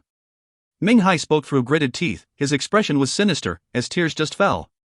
All of the old subordinates under Mu Jixia all were tearing up while clenching their teeth. Temple killed him? Jia was dumbstruck. He had thought of all possible answers, but never thought it would be this. He forced a smile. How can Temple ever kill Mu Jixia? That's really unreasonable. You guys better not cheat me with such words. When he said that, he noticed a group of unfamiliar people around Ming Hai. Old Tang looked at Jia and laughed, but did not say anything. Ming Hai shook his head. No one can cheat us. Master died in front of us, and it was Master who told us that. Mu Jixia said it himself. Jia frowned. The answer was once again out of his expectation. What is going on? Ming Hai suddenly asked, what's the situation at the same continent now? Jia, who was trying to think casually, spoke out. The same continent was sealed by the holy flames recently. I too am unaware of what is going on inside. Before he could even react, Ming Hai and the rest screamed and cried. Tears flowed down their faces. Previously, they still harbored a thread of hope in their hearts, as what their master had said was truly too shocking. But when they heard from Jaya that Same Continent was sealed with holy flames, like lightning, it struck down onto the remaining bit of hope left in them. What's wrong with all of you? Jaya stood up, he looked at Ming Hai and the rest who were crying, and for some reason, the sense of unease in his heart grew even more. Dead, they are all dead, our families are all dead. Ming Hai cried and spoke, Master was burnt by the holy flames, anyone who had trained in the holy flames in Same Continent will all die. Temple needs their holy flame.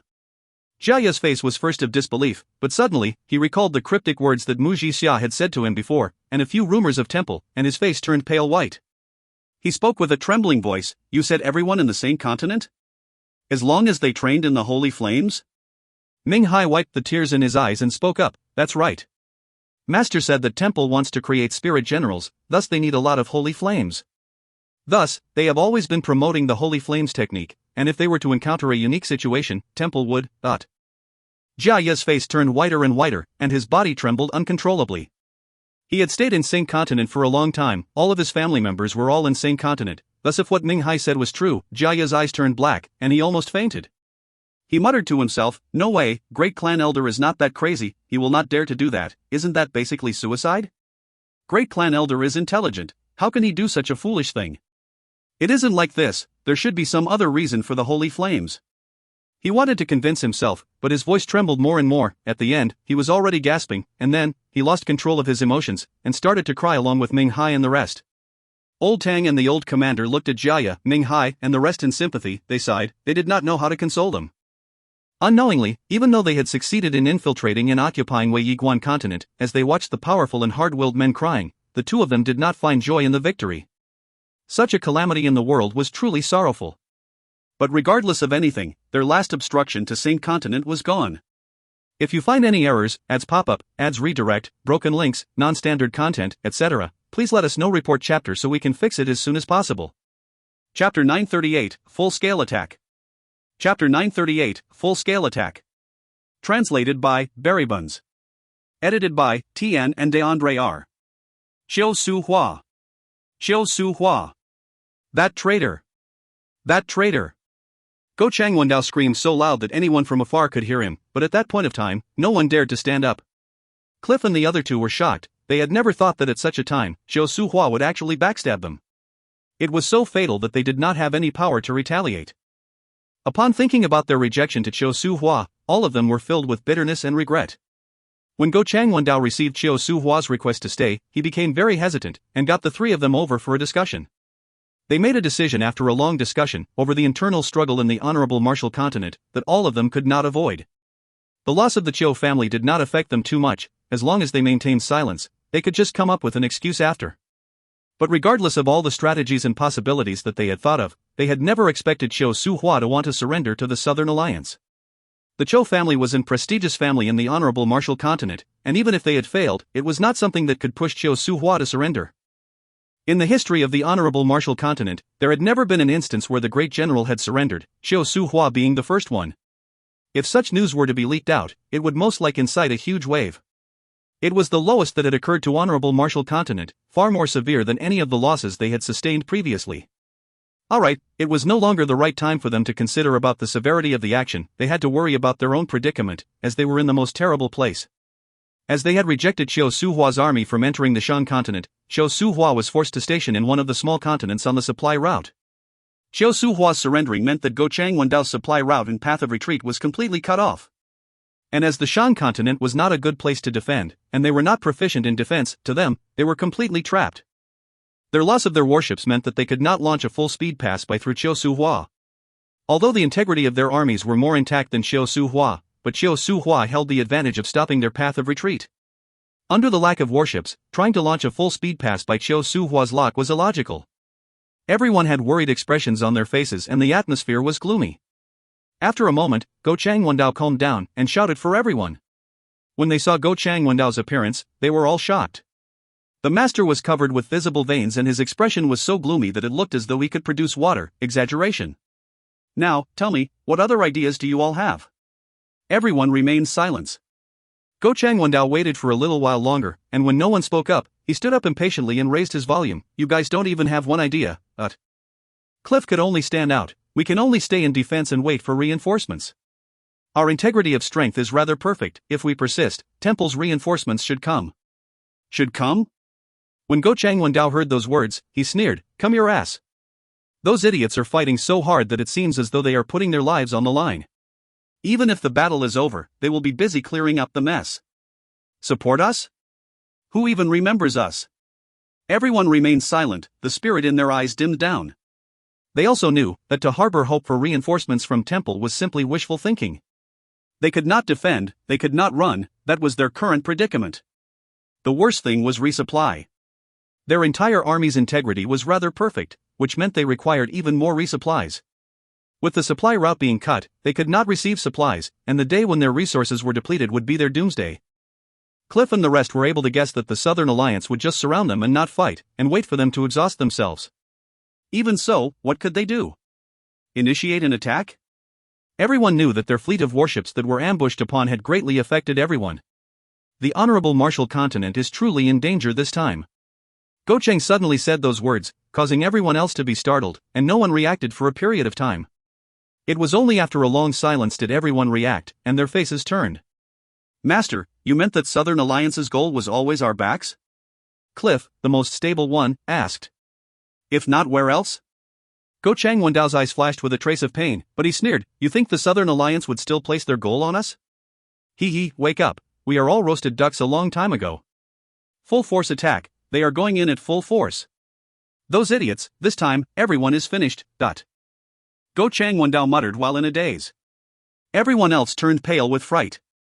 Xiao Suhua looked at Xie Yuan in front of him, who was in a daze. It was his first time meeting the reputable general, but he had never thought that it would be under such circumstances. "General Qiu, I was ordered to replace your noble position." Xie Yuan spoke extremely politely and calmly without the demeanor of a victor. Xiao Suhua was surprised. Any generals who received fame would usually be arrogant, but the Xie Yuan in front of him was extremely reserved and calm. Xiao Suhua inwardly praised him, and spoke up cordially, "No problem, I will hand this place over to you, General." The Southern Alliance had specially handed the defensive position over to Xie Yuan, who was proficient in defense, with plans to completely choke Go Changwon-dao to death. Xiao Suhua knew that Go Changwon-dao was finished. The Honorable Martial Continent's complete defeat at the front lines happened so quickly. Even though he had joined the Southern Alliance, Xiao Suhua still had a bit of sadness in his heart. They used to think that they were undefeatable, but reality had hit them hard. This time, even the Honorable Martial Continent's land was in danger. Xiao Suhua sharply sensed that from Southern Alliance's mobilization of armies, their intent was not just the Shan continent. The Southern Alliance had the intention on a full-scale attack. Xiao Suhua thought about Tang Tian, who was still inside Honorable Martial Continent, and when he thought about Tang Tian and Bing's matchless tacit understanding and rapport, his heart trembled. Suddenly, his mind had a thought that the deciding final battle between Southern Alliance and Honorable Martial Continent had already begun, but the final and decisive battle's main characters were not the Southern Alliance armies being mobilized, but Tang Tian, who had covertly entered the Honorable Martial Continent. The hands in the shadows that had concealed itself for so long had finally found the opportunity to deal a fatal strike, and did not plan to continue waiting. The decisive battle was about to begin. The great clan elder looked at Sophie, and revealed a satisfied look. Sophie was completely different, as though she was reborn. The armor on her entire body was enveloped with a layer of gold holy flames. The holy flames blazed silently, emitting an imposing aura. From head to toe, only her face was not covered by holy flames, but a dark gold mask had covered majority of her face, revealing only her dark red eyes. The dark red eyes revealed indifference. She silently stood in front of great clan elder, the holy flames dancing violently. On her forehead, there was a sun pattern which made her look gorgeous and noble. Sophie's aura was completely different from before. The metamorphosis had completely changed her. The Sophie now was like a cold-blooded killing machine. With one order, she would destroy her enemies. The completely metamorphosed Sophie was the great clan elder's most perfect creation, and was what he was most satisfied about. Not only did Sophie's individual strength take a qualitative leap, even her previous life's traits in commanding and strategizing for war was completely preserved. Sophie was the true product that Temple had spent countless of efforts grooming, and very few people knew about it, but the current 5 great generals had all taught Sophie before. This was why the great clan elder wanted Sophie to hold the post of the Honorable Martial Banner of Knights Commander, because only the commander had the qualifications of receiving the guidance from the 5 great generals. Sophie did not let the great clan elder down. She displayed outstanding talent, and received the recognition of the 5 great generals. That was also why Sophie was able to sit stably on the position as the commander of the Banner of Knights with no one doubting her. The great clan elder had gave everything in grooming Sophie, just for such a situation. He required a military general with extremely high standards, and was also unconditionally loyal to him. The loyalty of Mu Jixia and the rest could never be compared to spirit generals. Although 12 honorable martial banner of knights that had successfully become spirit generals, they were inferior to Sophie, but they could hold on posts as the backbone of any spirit general armies, and could still do other things. As for the ordinary spirit generals that the great clan elder were grooming, after absorbing a great amount of holy flames, their strength was far stronger compared to the honorable martial banner of knights when they were still alive. More importantly, there were far more of them as compared to the old banner of knights.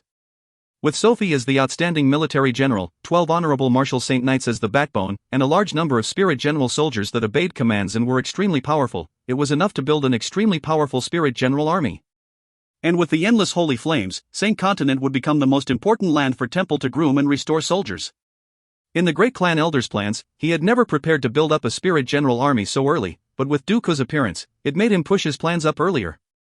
Only with that could the great clan elder feel at ease. If we were to say that he previously still had a bit of worries, now, with the spirit general army, he was no longer worried. He firmly believed that there were no other armies in the world that could contend against his spirit general army. Even Mu Jixia and the rest were unable to contend with them.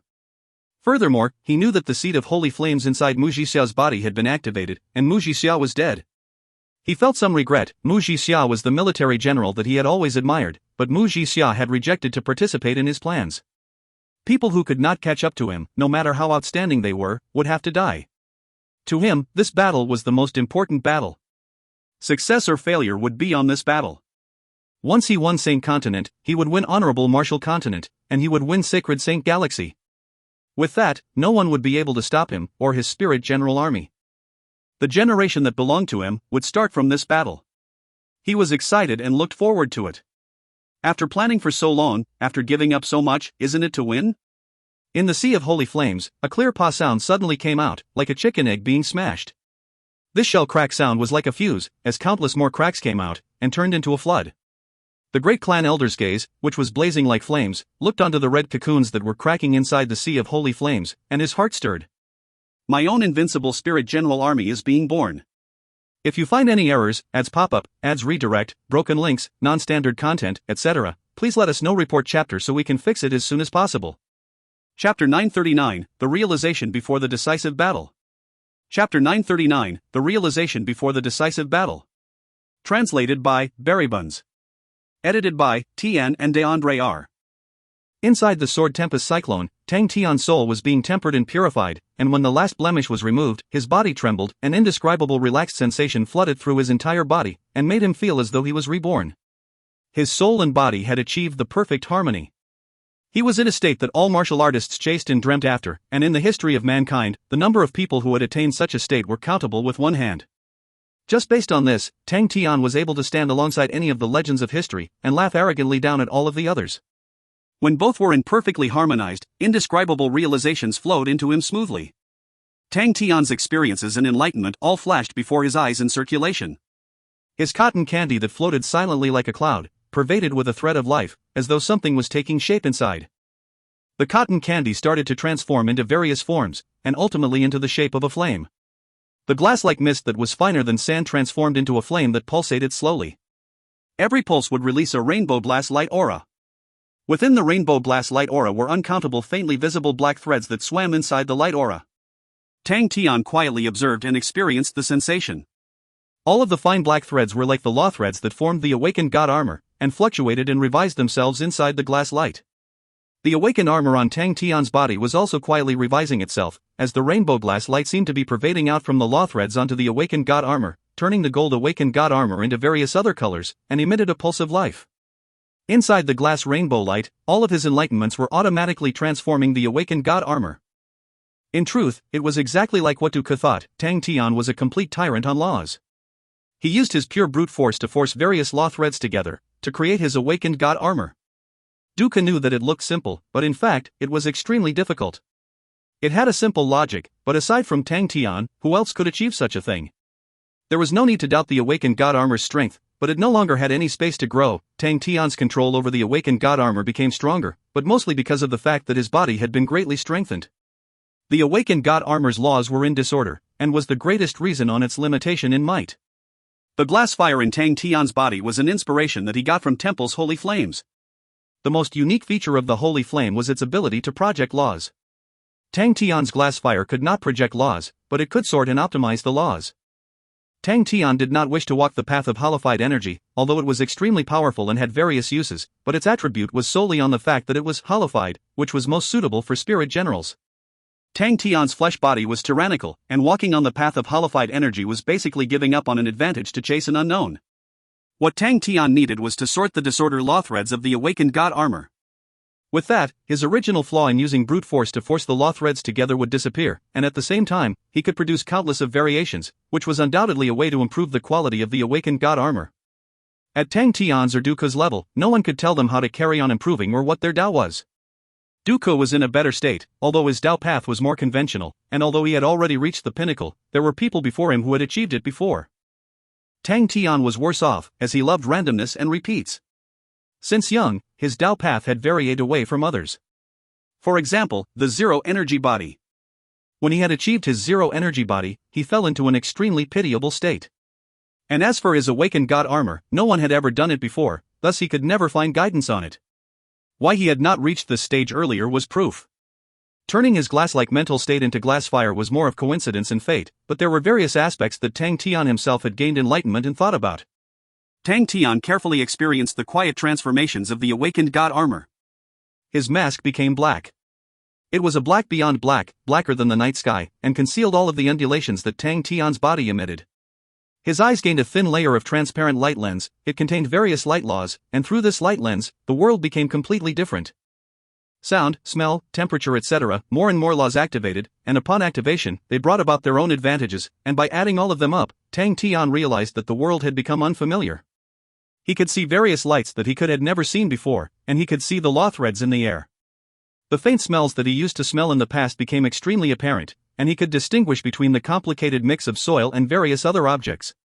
He was able to sense another faint undulation from the other side of Saint Continent. Ha! He quickly noticed that there were more undulations in the distance, which was still increasing. With a thought, countless of complicated information converged to his mind and sorted themselves out, and the scene he saw surprised him. Inside the sea of holy flames were many red cocoons, countless of them were cracking, and ever-broken cocoons produced a spirit general. The Sea of Holy Flames already had many spirit generals, and Tang Tian could roughly see through their history from the remnants of undulations on their bodies. He hated to admit it, but he respected the great clan elder's coldness and viciousness. Then, he saw the great clan elder in Sophie. The great clan elder seemed to have sensed him, he suddenly raised his head and looked towards his direction. With a snort, countless of holy flames exploded and transformed into a gigantic firewall, causing Tang Tian's eyes to dazzle, and he could no longer see anything. But that scene was enough to cause Tang Tian to become cautious. He had initially thought that the 14 fiery pillars were the great clan elder's true trump cards, but after witnessing the scene, he finally realized that the great clan elder had actually prepared so many spirit generals. A spirit general army, the great clan elder wants to use the holy flames to build up a spirit general army. In the environment of Saint Continent, a spirit general army's fighting strength will greatly increase. We only have 100-odd spirit generals, which pales in comparison to them. It was just a glimpse, but Tang Tian saw that the number of spirit generals was at least tens of thousands. Tang Tian suddenly understood that the next battle would be the most important battle in his life. As long as he defeated the great clan elder, Temple would fall, and the honorable martial continent would self-destruct without them needing to attack. He would no longer have enemies in Sacred Saint Galaxy. And the victory in Sacred Saint Galaxy would also allow him to win in Heaven's Road. The resources, warships and armies of Sacred Saint Galaxy was something that Heaven's Road could not fight against. As long as they found the passageway, Tang Tian could bring along a fleet and sweep the Heaven's Road. As long as he won the next battle, no one could stop him. The enemies ahead of him were unprecedentedly strong, and the dangers of the battle was unprecedented, but they were unable to hide from it. It was the decisive battle. Suddenly, Tang Tian noticed the Undying Sword's transformation. Inside the Undying Sword, above the calm ocean of peace, a mist had pervaded all around. The mist was so dense that if one person were to stand in it and extended his fingers out, he would not be able to see his fingers. The endless holified energy that had been absorbed into the Undying Sword had turned into this dense mist. The ocean of peace that had been trapped by the mist churned silently. Wherever the mist met the ocean, the mist would instantly permeate into the black seawater, and transform into faint silver light scars.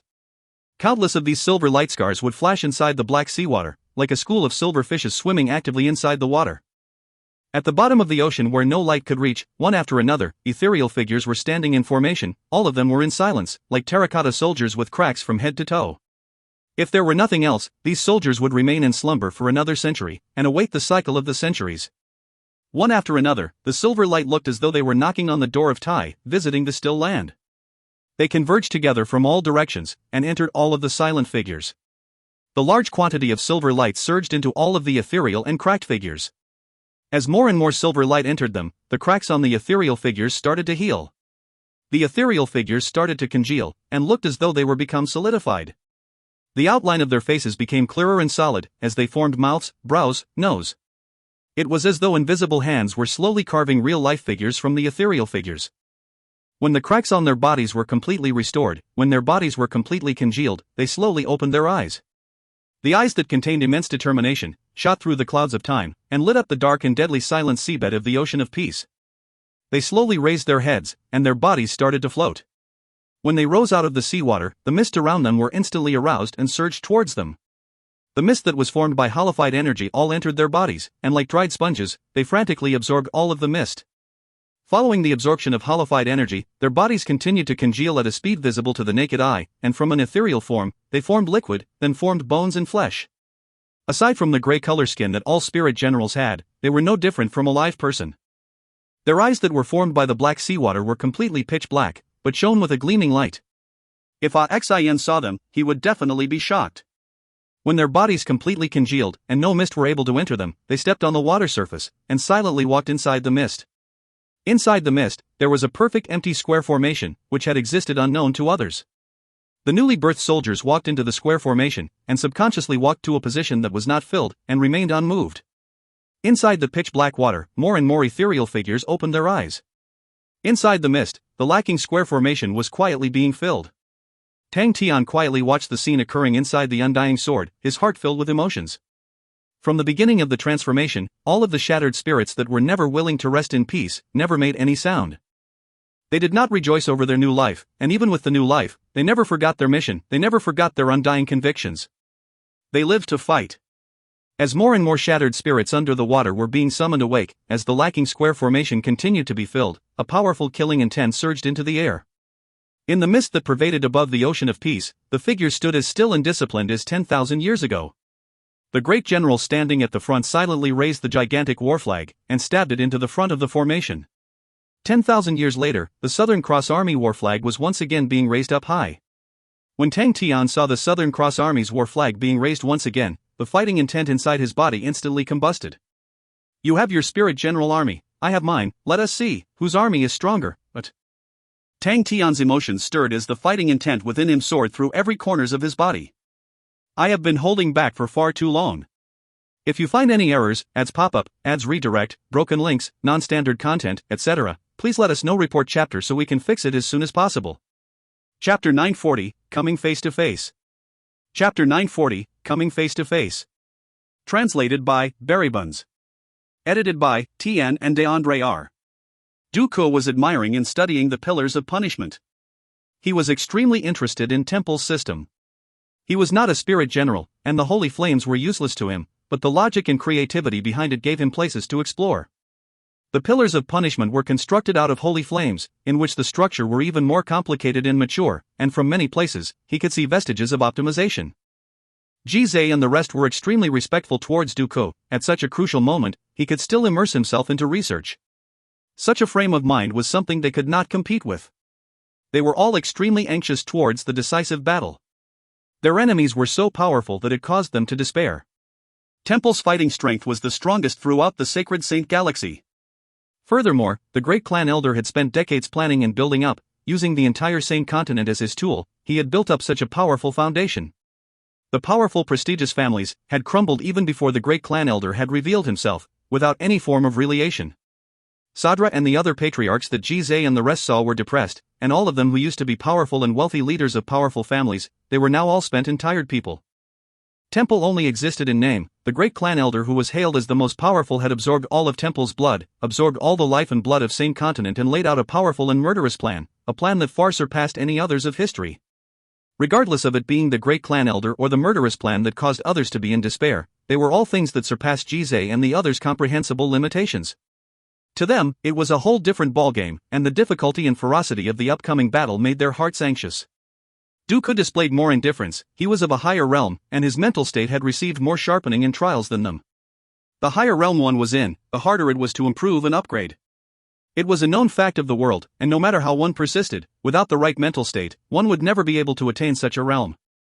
Dooku was much more optimistic, although the upcoming battle was definitely not easy. As long as they won, no one in Sacred Saint Galaxy would be able to stop them. The entire honorable martial continent would belong to Tang Tian, his control over the world was something no one would be able to shake. Adding Sin Domain and Heaven's Road respective advantages, Dooku believed that no one would be able to stop Tang Tian from unifying the Sacred Saint Galaxy. To ease Sin Domain, it was the best thing that could happen to them, they would have more places to live in, and could easily return back to Sacred Saint Galaxy and assimilate themselves in. But if the Great Clan Elder won, it would be a calamity for the Sin Domain. Different from the old radiant energy, the Golden Holy Flames was completely unhindered by the Sin Domain's environment, and was extremely harmful to laws. If the Great Clan Elder won, Temple's Knights would definitely ensure the destruction of Sin Domain. If the Great Clan Elder was able to lay his hands on the citizens of Saint Continent, Dooku did not believe that the Great Clan Elder would let the Sin Domain people go. Dooku had already resolved to fight with his life on the line. Suddenly, he stopped his movements and turned around. He looked at the gigantic Sword Tempest Cyclone in the sky. The Sword Tempest Cyclone's revolutions had slowed down, although it was a slight difference as compared to before, Dooku was able to sense it. Noticing Dooku's movements, everyone stopped whatever they were doing and looked at the Sword Tempest Cyclone. Bang! Without any signs, the enormous tempest suddenly crumbled like a snow mountain. The crumbling cyclone turned into a grey flood that engulfed everything in all directions. Everyone's faces changed, and without hesitation, they turned and sprinted for their lives. Chi. Inside the surging flood were the countless sword auras, the heart-palpitating wails and hisses mixed inside the violent storm caused the world to change color. Bang bang bang! Intense explosions occurred one after another, everyone sprinting for their lives could feel the ground beneath their feet trembling, and many of them almost fell.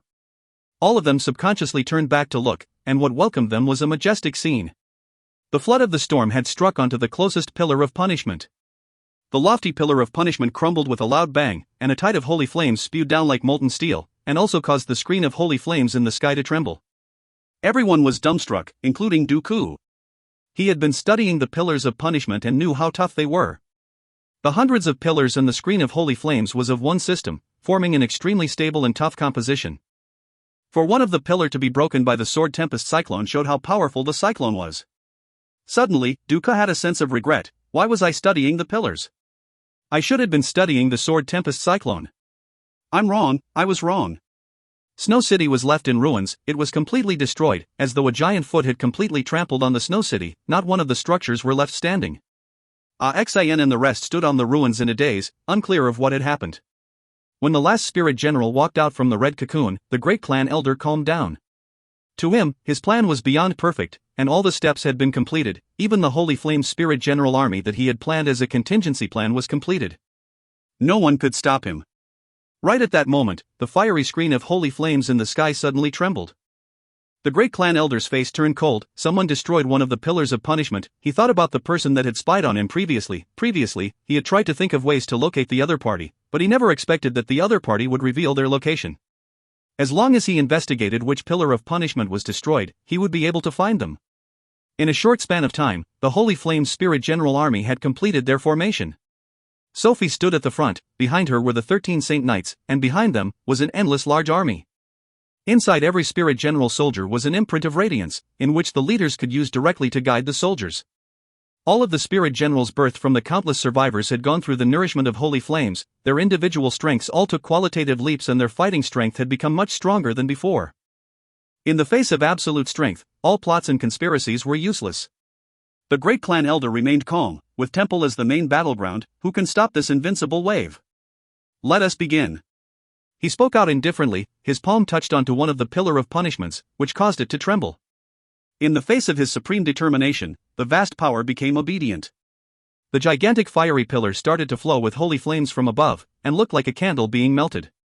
Quickly, the originally tall golden fiery pillar that shot into the clouds transformed into a gigantic golden fireball with a diameter of 1 kilometer. The fireball looked as though it was formed out by an invisible hand, and became flattened as it gradually transformed into a golden flaming door. Countless of holy flames surged from all directions, the flaming door suddenly erupted with golden light, causing people to be unable to see. Inside this golden light, the door gradually opened. As though it could sense the heaviness of the door, the entire Saint Continent started to tremble. All of the pillars of punishment shook, and even the fiery screen of holy flames in the sky was trembling. Tang, Tian and the rest who had just emerged out of the Sword Tempest cyclone jumped in fright from the sudden change. They felt the entire Saint Continent shaking. Prepare for battle. Tang Tian was the first to sense something amiss, and immediately called out to remind everyone. Many people were still at a loss, unaware of what was happening. But the companions who were familiar with Tang Tian and trusted him all reacted quickly. Jize and Fu Zhangji immediately led the God Armor army without hesitation, and appeared at Tang Tian's side. Xiao Ran, who was still in a daze, quickly recovered. Protect the young miss. The spirit generals by her side were all reborn. They were like 120 fiend gods, all of them emitting extremely cold and powerful killing intents, almost to the point that it caused the air around them to freeze. The air around them flashed, and all of them appeared beside Qianhui with their calm and composed bearings. But Xian looked as though he did not hear Tang Tian's warning. He stared at the undying sword blankly. Right at that moment, the holy flames above them started to stir, and layers of holy flames started to converge above them. In the blink of the eye, it looked as though a sun had formed above them, as countless of holy flames had condensed into a flaming ball of light. At an astonishing rate, the golden ball of light swelled and transformed into a door.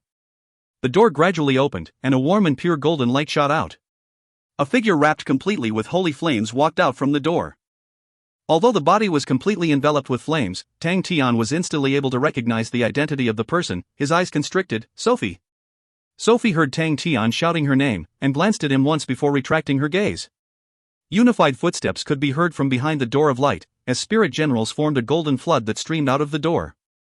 Jize and the rest were all dumbstruck, and only Tang Tian remained calm. He had seen the birth of the spirit generals. He saw Sadra and the other patriarchs who were beyond shock, and knew that they had completely lost their courage to fight. Even if they could, their strength could not bring help to the battle, and Tang Tian would have to take care of them. He softly ordered Jize to allow Sadra and the rest to bring their families, along with Macefield Tradings, to retreat and leave the battlefield. After watching Sadra and the rest heave sighs of relief and sprinting away, Tang Tian retracted his gaze. They were in the decisive battle that was destined to be brutal. Aside from one side dying, there could be no other endings for the battle. Sophie saw Dooku in the sky. As the only person that could fly from the enemy side, he was naturally very striking.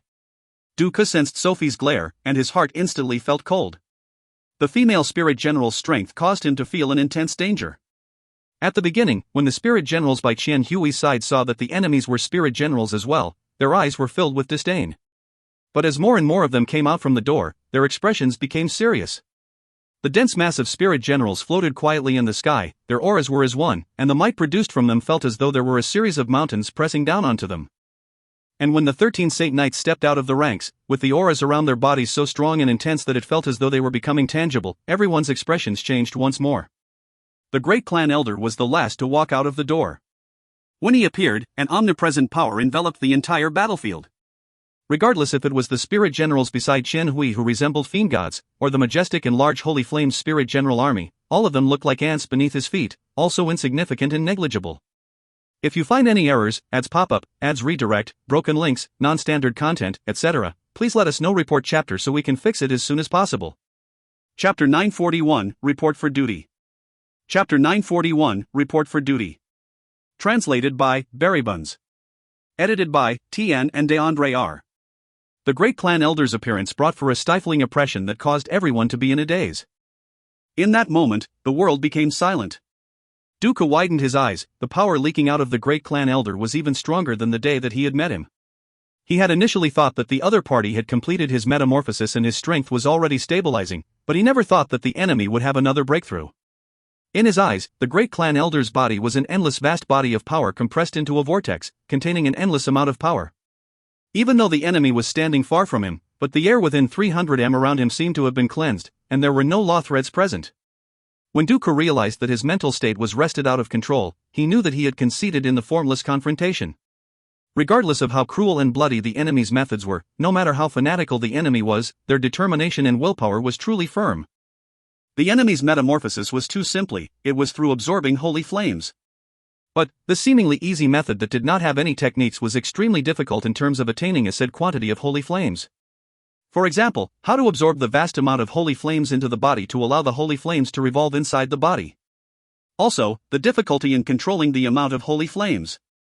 The great clan elder was like a powerful and large bomb. If he was by any way inattentive, or if he was not careful and relaxed himself, any slight mistake would incite a terrifying consequence, and the great clan elder would be blasted into ashes by the vast and violent energy.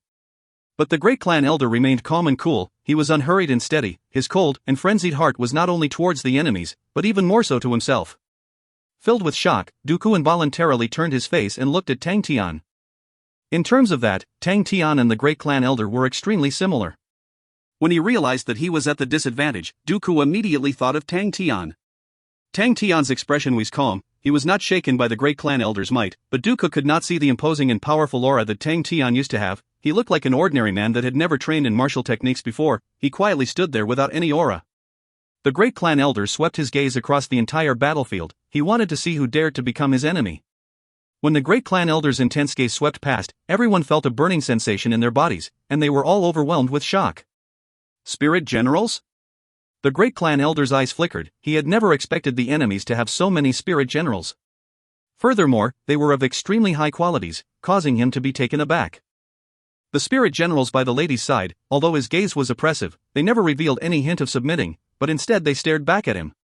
What powerful spirit generals! His eyes lit up. He had always felt that his spirit generals were lacking in something, and now he understood. His own spirit generals lacked the ferocious auras. If he somehow obtained these spirit generals, he firmly believed that he could create the true invincible spirit generals. These thoughts peaked when he saw Xiao Ran. He was inwardly shocked. This world actually has such a perfect spirit general. He did not know how Xiao Ran's potential in commanding was, but purely speaking on the body of the spirit general, Xiao Ran was far more outstanding than Sophie. Sophie's talent was excellent, but ultimately, she had not experienced true battles. Xiao Ran could not compare with Sophie in terms of talent, but she had experienced through the three great armies era, and experienced bitter battles and struggles. After becoming a spirit general, her consciousness did not fade, and she continued to wage battles in the ancient battlefield. Adding that she enjoyed being the vanguard, she had gone through the baptism of battles, and had become perfect. On this, all the 120 spirit generals by Qian Hui's side were the same. They had all gone through the baptism of countless battles. They were extremely tenacious and strong, although they could feel the great clan elder's overwhelming power, but the willpower that had been tempered through battles allowed them to maintain their ferocious fighting intent. The great clan elder had spent so much effort to produce his spirit generals, but very few satisfied him. When he saw how outstanding the other party's spirit generals were, in that instant, his calm state of mind had an undulation. If the great clan elder was a wolf, his eyes would definitely be lustrous green. The great clan elder looked at Xian but did not stop at him. The day's spirit general did not attract his attention. The pitiful Xian was directly deemed as cannon fodder by the great clan elder. The great clan elder long knew of Dooku's existence, thus he was not that surprised. He even smiled towards Dooku, as though he had met with an old friend. Dooku was inwardly surprised. This great clan elder is truly not any ordinary man. Even as his enemy, I can't help but recognize his bearing. The great clan elder looked past Jizai and the rest. None of them interested him. In his eyes, they were nothing more than ants. When his eyes swept to Tang Tian, his body froze, and his pupils suddenly constricted.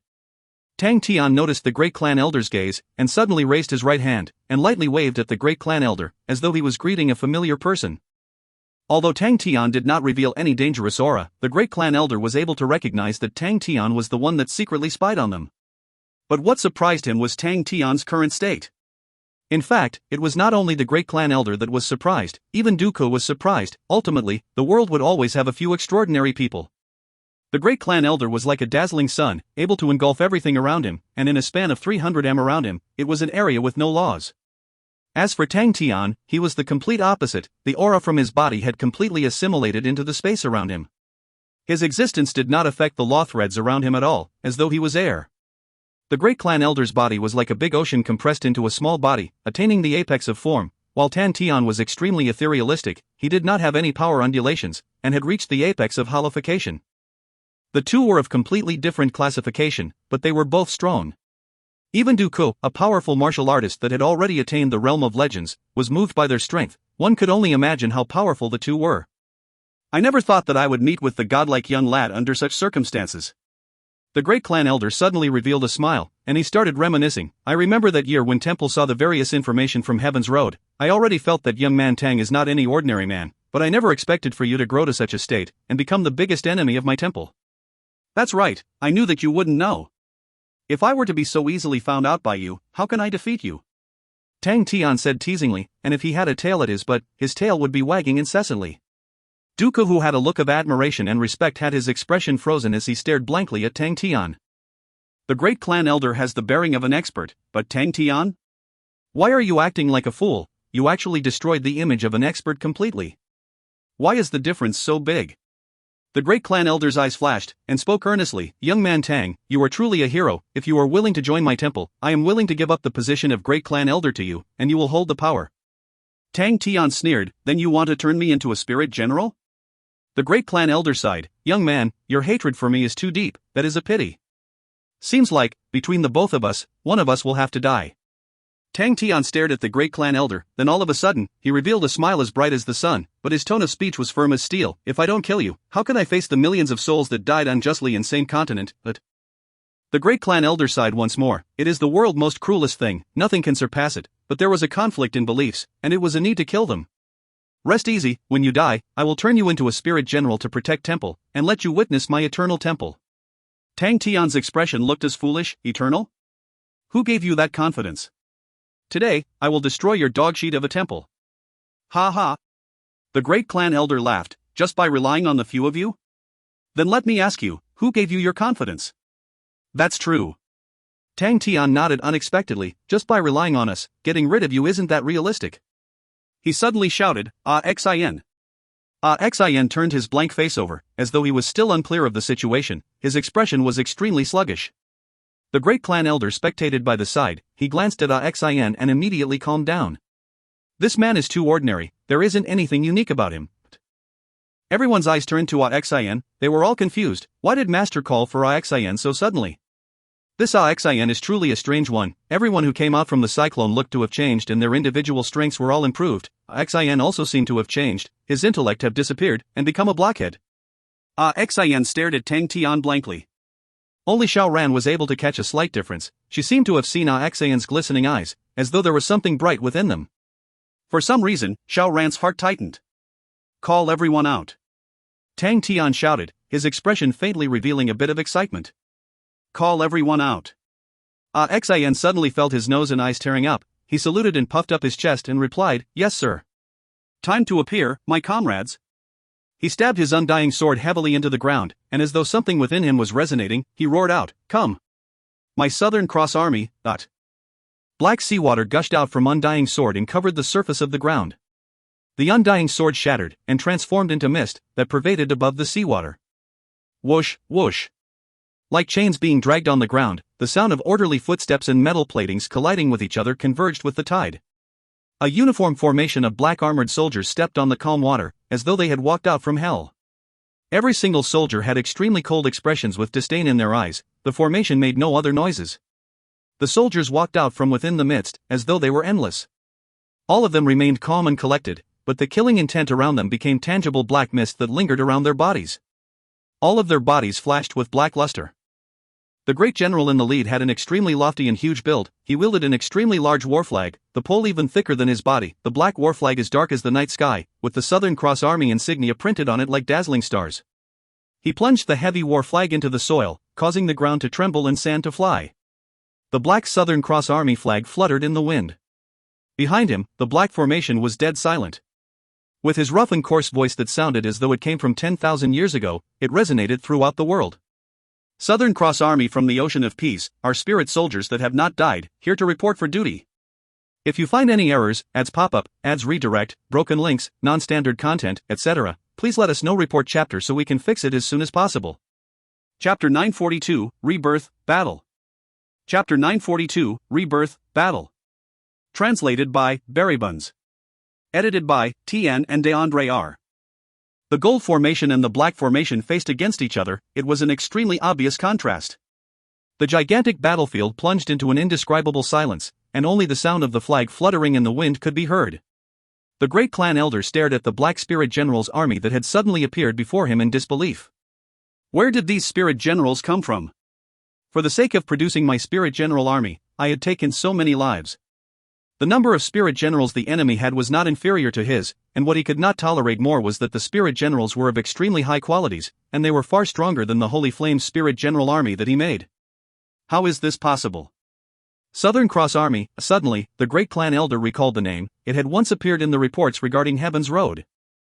That is an ancient army, and have been destroyed in history. How can there still be so many spirit generals existing now?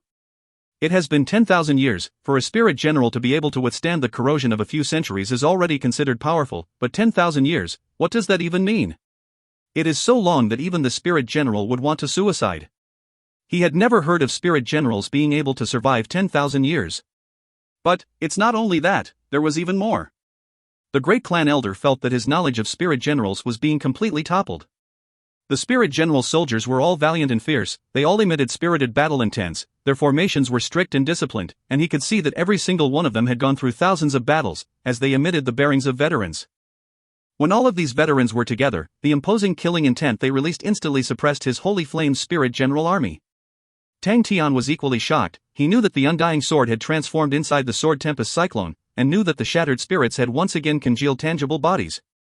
But, when he saw them silently walking out of the undying sword, how they carried the Southern Cross Army's war flag, his heart was instantly flooded with emotions and grief. Because he knew how they had gone through the 10,000 years, that every century, they would be like moths flying into flames, shattering themselves into pieces. The Ocean of Peace, the land that was meant to be a sacred land where their hopes and dreams would be realized, actually became a 10,000-year battlefield. Without knowing whether our army is alive or dead, how can we rest in peace? When he saw how the spirit generals that had shattered their bones and bodies through the 10,000 years of battles inside the darkest unknown, actually truly leaving the Ocean of Peace with their reconstructed bodies, bringing along their 10,000 years of yearnings and conviction from the choppy ocean, when he saw how they stood under the Southern Cross Army flag and shouting at the top of their lungs, an indescribable emotion stirred in Tang Tian's heart. Xian's eyes were flooded with tears, his comrades, his seniors, all of them were standing before him, all of them about to fight alongside with him.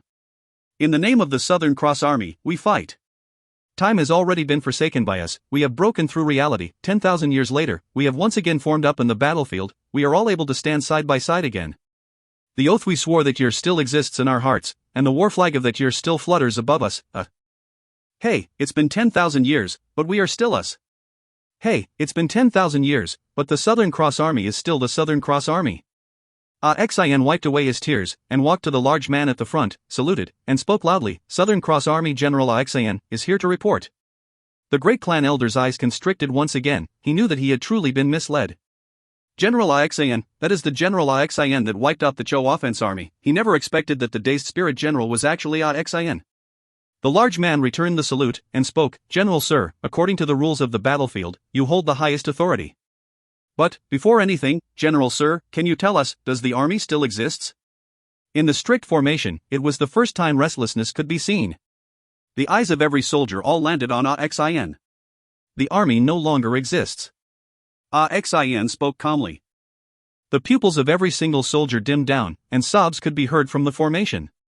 Many of their bodies started to dim down slightly. Initially, they were all shattered spirits, and never disappeared because of the conviction in their hearts. They bitterly struggled to hold on, and were never destroyed by time. But after hearing that the army no longer exists, they felt that the persistence through time no longer held meaning. Losing the support of their conviction, their bodies started to melt like ice, and they started disappearing. The forthright large man dropped a tear, then cried, we came late, in the end, we were still late, yes, it's been 10,000 years, but... Xian's heart distorted with pain, as though knives had stabbed into him, hearing their self-reproach and their grief and disappointment. The scene of how they assaulted like moths flying into flame flashed past his mind. Inside the Ocean of Peace, the never-ending could be heard without knowing whether our army is alive or dead. How can we rest in peace? He took a deep breath, then with all of his strength, he roared, but we are here. The soldiers raised their head, and looked at the weak-looking general with their blurred eyes. We are here, our army is right here. Xian stressed every word, making them powerful and resonate, fiercely striking the hearts of the soldiers. They wiped their tears, raised their heads, and puffed up their chests. Xian's eyes slowly swept through everyone, and asked loudly, 10,000 years have yet to destroy us, why? Because. Meeting everyone's eyes, welcoming the piercing gold light, Xian suddenly thought about Screw, who had screamed inside the coffin for 10,000 years, and thought about the young brat who had brought back the glory of the mechanical army from the army inheritance, and thought about every single day that everyone had lived inside the Ocean of Peace. For the first time, his frivolous face had an extremely arrogant and disdainful look. He pointed to everyone, then pointed to his chest, and stressed each word to everyone. As long as our spirits are not extinguished, the Southern Cross Army will never die. Bang! All of the spirit generals felt their minds tremble. Those words seemed to have directly knocked their brains, and the initial sense of loss and disappointed consciousness suddenly became clear. That's right. General Sir is right. We were late to reinforce the army, and although the army is gone, we still exist, and the responsibility of upholding the glory of our army has fallen to us.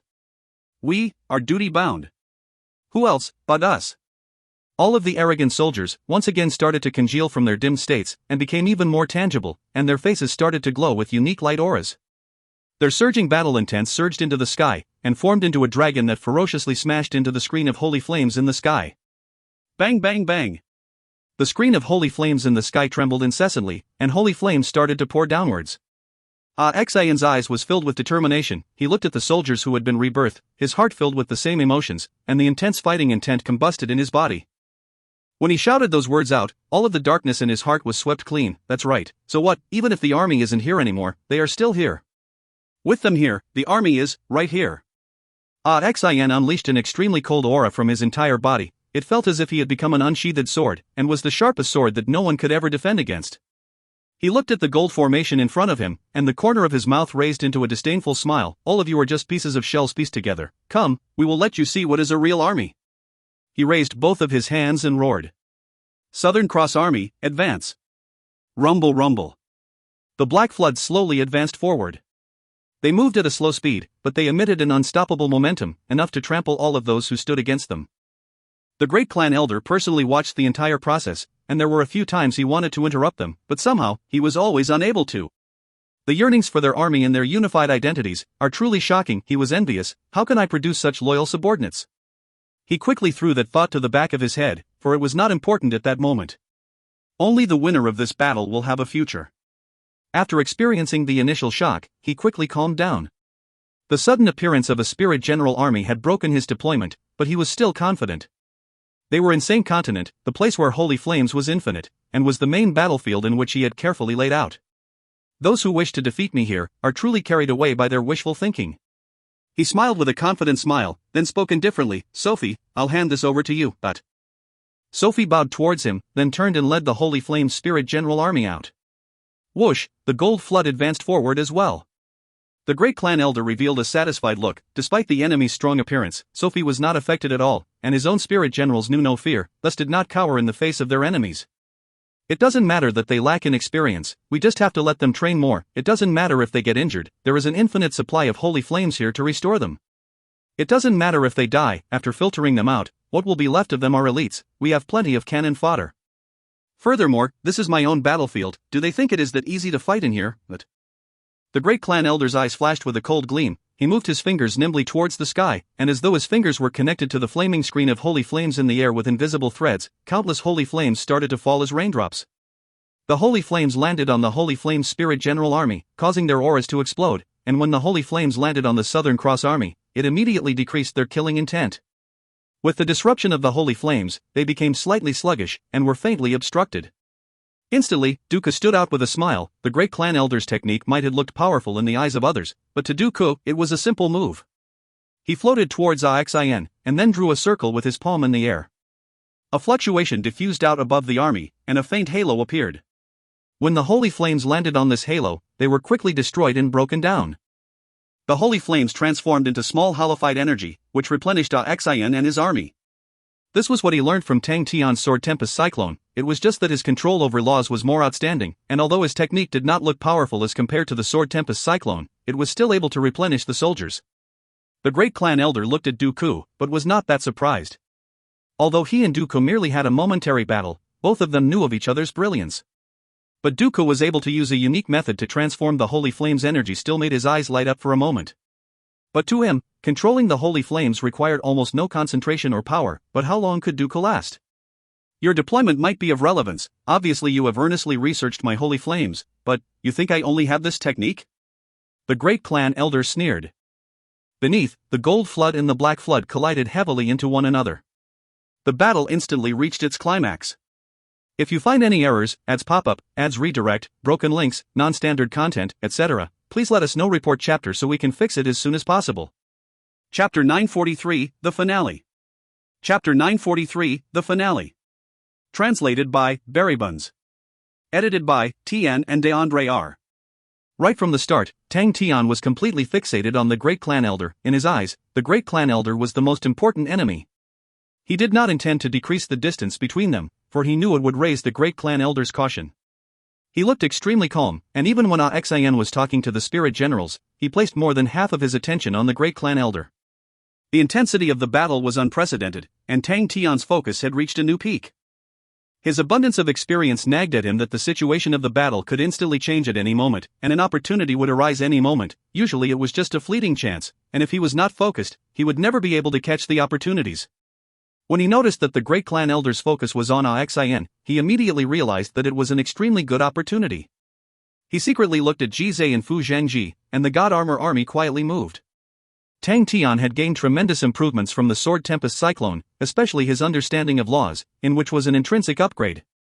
Tang Tian realized this the moment he connected to the God Armor army. In the past, the tactics that he had prepared for the God Armor army was relatively inflexible and stiff, which was by using various methods to assemble the laws together. But in the current Tang Tian's eyes, all of the tactics had become extremely crude. The brand new awakened God Armor control was tremendously much stronger than the past, which also allowed Tang Tian's control over the awakened God Armor to become stronger. He had prepared tactic number 9 for the Great Clan Elder, which was the strongest tactic that the God Armor army had. The army moved, and Jizai's eyes instantly flashed with surprise. Tactic number 9 was the tactic that they had trained in the most in ordinary times, and he was naturally extremely familiar with it. But this time, the sensation was completely different. Usually, he had to focus extremely hard on the combination with his comrades. The superpositioning of the different energies was the most difficult part of tactic number 9. If there was even a discrepancy of a millisecond in any of the procedure, it could greatly diminish the might of the technique. For the sake of being extremely accurate, all of them had suffered greatly to become extremely familiar with the tactic. But even so, they had to be extremely focused when using the tactic, and any slip-up could lead to a failure. But this time, Jizai felt as though there was an invisible hand quietly pushing the process, and making it feel extremely natural in executing the tactic. What surprised him even more was that the power of his laws were continuously flowing without the need for him to control. If not for his unconditional trust in Tang Tian, he would have become fearful of it. How much stronger has Master's control improved? He felt that it was inconceivable. But, the energy that he was imbuing in was far more than what the ordinary tactic number 9 needed. So much energy, what is Master going to use it for? Not all tactics could become better with more energy. Not only would it become worse, but it might lead to other complications. The excess energy capacity could lead to the destruction of the tactic. But, he was dumbstruck. He watched as the different energy attributes superimposed together endlessly. The entire process flowed like a stream of water without any hint of slowing down. If not for Jizai being extremely familiar with all the energy, he would have definitely thought that the different energy all came from the same source, and were extremely matching. But in the usual training, he knew that all the different energy attributes were extremely violent. If they allowed them to superimpose randomly, they would explode.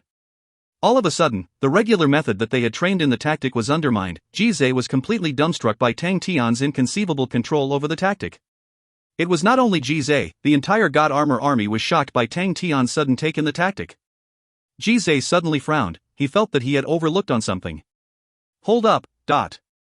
Jizai's eyes lit up. He knew what he had overlooked, the energy undulation. He actually did not sense any energy undulation. He almost screamed out in shock. Impossible. There are so many different energies superimposing on each other, how can there be no energy undulation? But, he was unable to sense the energy undulation. Every single member felt their power of the laws being pulled out, and all of it converged onto Tang Tian's fingertip, forming a black little arrow. This arrow was completely different from the arrow formed from the usual tactic number 9. The usual tactic number 9's arrow formed would be sparkling and translucent, with dark red blood veins and ice lines, and light granules would be visible inside the dark red blood veins. The completely black arrow on his finger made everyone extremely curious. They had never seen the new tactic number 9 before, and had never seen such an arrow. Tang Tian did not unleash the attack immediately, and waited patiently for an opportunity. The Great Clan Elder's focus was completely absorbed by the battle between the two large-scale armies. There were too many soldiers, both armies were extreme elites, which was something rarely seen. Both parties had extremely outstanding military generals. They were all able to use unique methods to directly give commands to their subordinates, and the armies were as nimble as their limbs.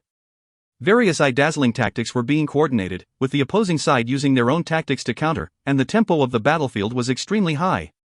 Sophie started to fall at the disadvantage, which was not a surprise to the great clan elder, but the disadvantage had occurred so early that it made him dissatisfied. He felt that Sophie was obviously not enough to support his own military general system. There was no doubt for Sophie's talent, and her capabilities itself were outstanding, but she had a few weaknesses. For example, her ability to lead was strong, but she had a pitiful experience in command. 1. Her experience in real battle was too little. 2. Her experience in commanding a large army was too few. From the start, Sophie always only held the position as the commander of the Banner of Knights. The Banner of Knights were a small group of few hundred men, and Sophie never interacted with a large army of a few million men. As for her opponent Tian, regardless of experience in real battles or commanding a large army for battles, he had plenty of experience, and was extremely crafty. Tian was able to capture every flaw in the moves that Sophie made, and slowly but surely, the gap between the two widened. In addition, the quality of the soldiers also had a huge difference. In terms of strength or experience, the Holy Flame Spirit General Army soldiers were unable to compare with the Spirit Generals of the Southern Cross Army. Even though they had the support of the Holy Flames, they were being suppressed to the point that they could not raise their heads. Seems like I have to use that move. The great clan elder shook his head inwardly. After spending so much effort, the situation is still being overwhelmed by the enemy. Seems like I need to find more capable military generals. Sophie is still too immature, and cannot hold such a huge responsibility. Luckily, I still have some moves to deploy. The great clan elder smiled, and the radiant mark on his forehead suddenly glowed bright. Bang! In the midst of the battle, one of soldier of the Holy Flame army suddenly exploded, and transformed into gold holy flames that had a smear of dark red color, making it extremely bewitching. One of the Southern Cross Army Spirit General who was close to him was infected by the dark red color. This soldier instantly froze as the red holy flames permeated into his body. A faint radiant mark suddenly flickered on the soldier's forehead, and his face revealed a look of struggle. The fiery screen of holy flames in the sky shot a regiment of holy flames down, which coiled around the soldier, instantly dyeing blood red. The holy flame started to grow, and a cocoon started to form around the soldier. Bang bang bang, one after another, many holy flame spirit generals exploded, and transformed into dark red holy flames. In the blink of the eye, the battlefield was dyed with a bewitching dark red. The holy flames in the sky started to turn vigorous, and holy flames started to surge from all directions. Tian's eyes turned bloodshot. He never expected for the great clan elder to actually use his own soldiers as weapons. Since the day he joined the army, everyone treated him with care and concern, and after he became a military general, he passed down this love to his subordinates.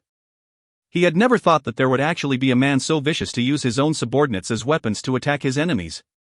In the great clan elder's eyes, all of them were not soldiers. In his heart, anyone could be sacrificed. Use the ocean of peace.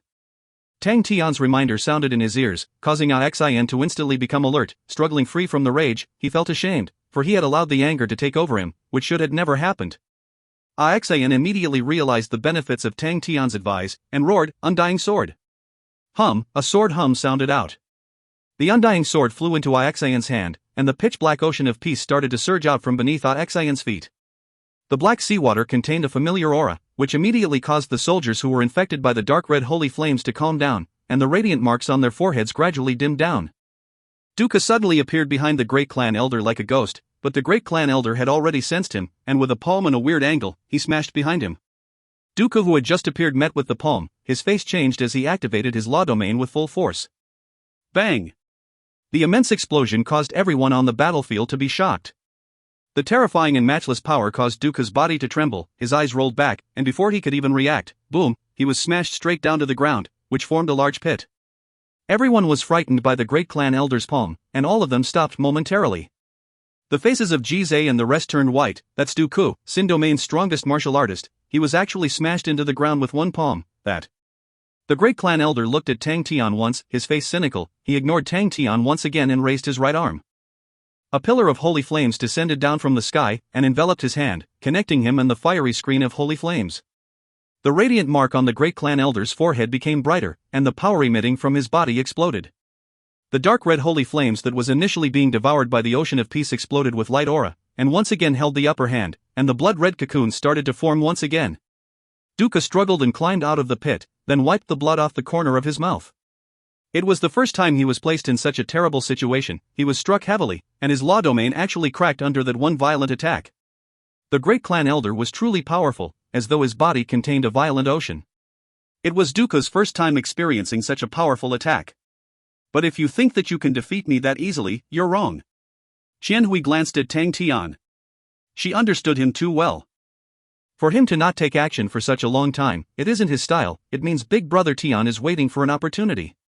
Although no one knows what killing technique Big Brother Tian has prepared for Great Clan Elder, I know that he is waiting for an opportunity. Qianhui's gaze turned back to the battlefield. Her mind was always at a calm. Even with the Great Clan Elder's vicious methods, she did not become agitated at all.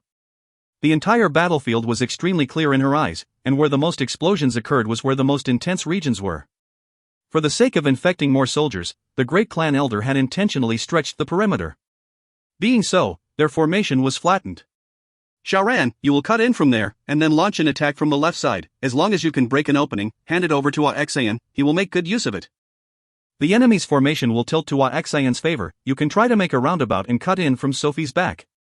She ordered Xiaoran softly. Her tone was calm and sure, which assured Xiaoran. She had no way of participating in the battle. If she were to lead a force herself, everyone had to divert attention to take care of her. Behind Sophie? Xiaoran did not understand. Isn't the defense there extremely strong? Yes. Qianhui replied, I notice Sophie's habit. She likes to protect the flanks. It is a very orthodox response.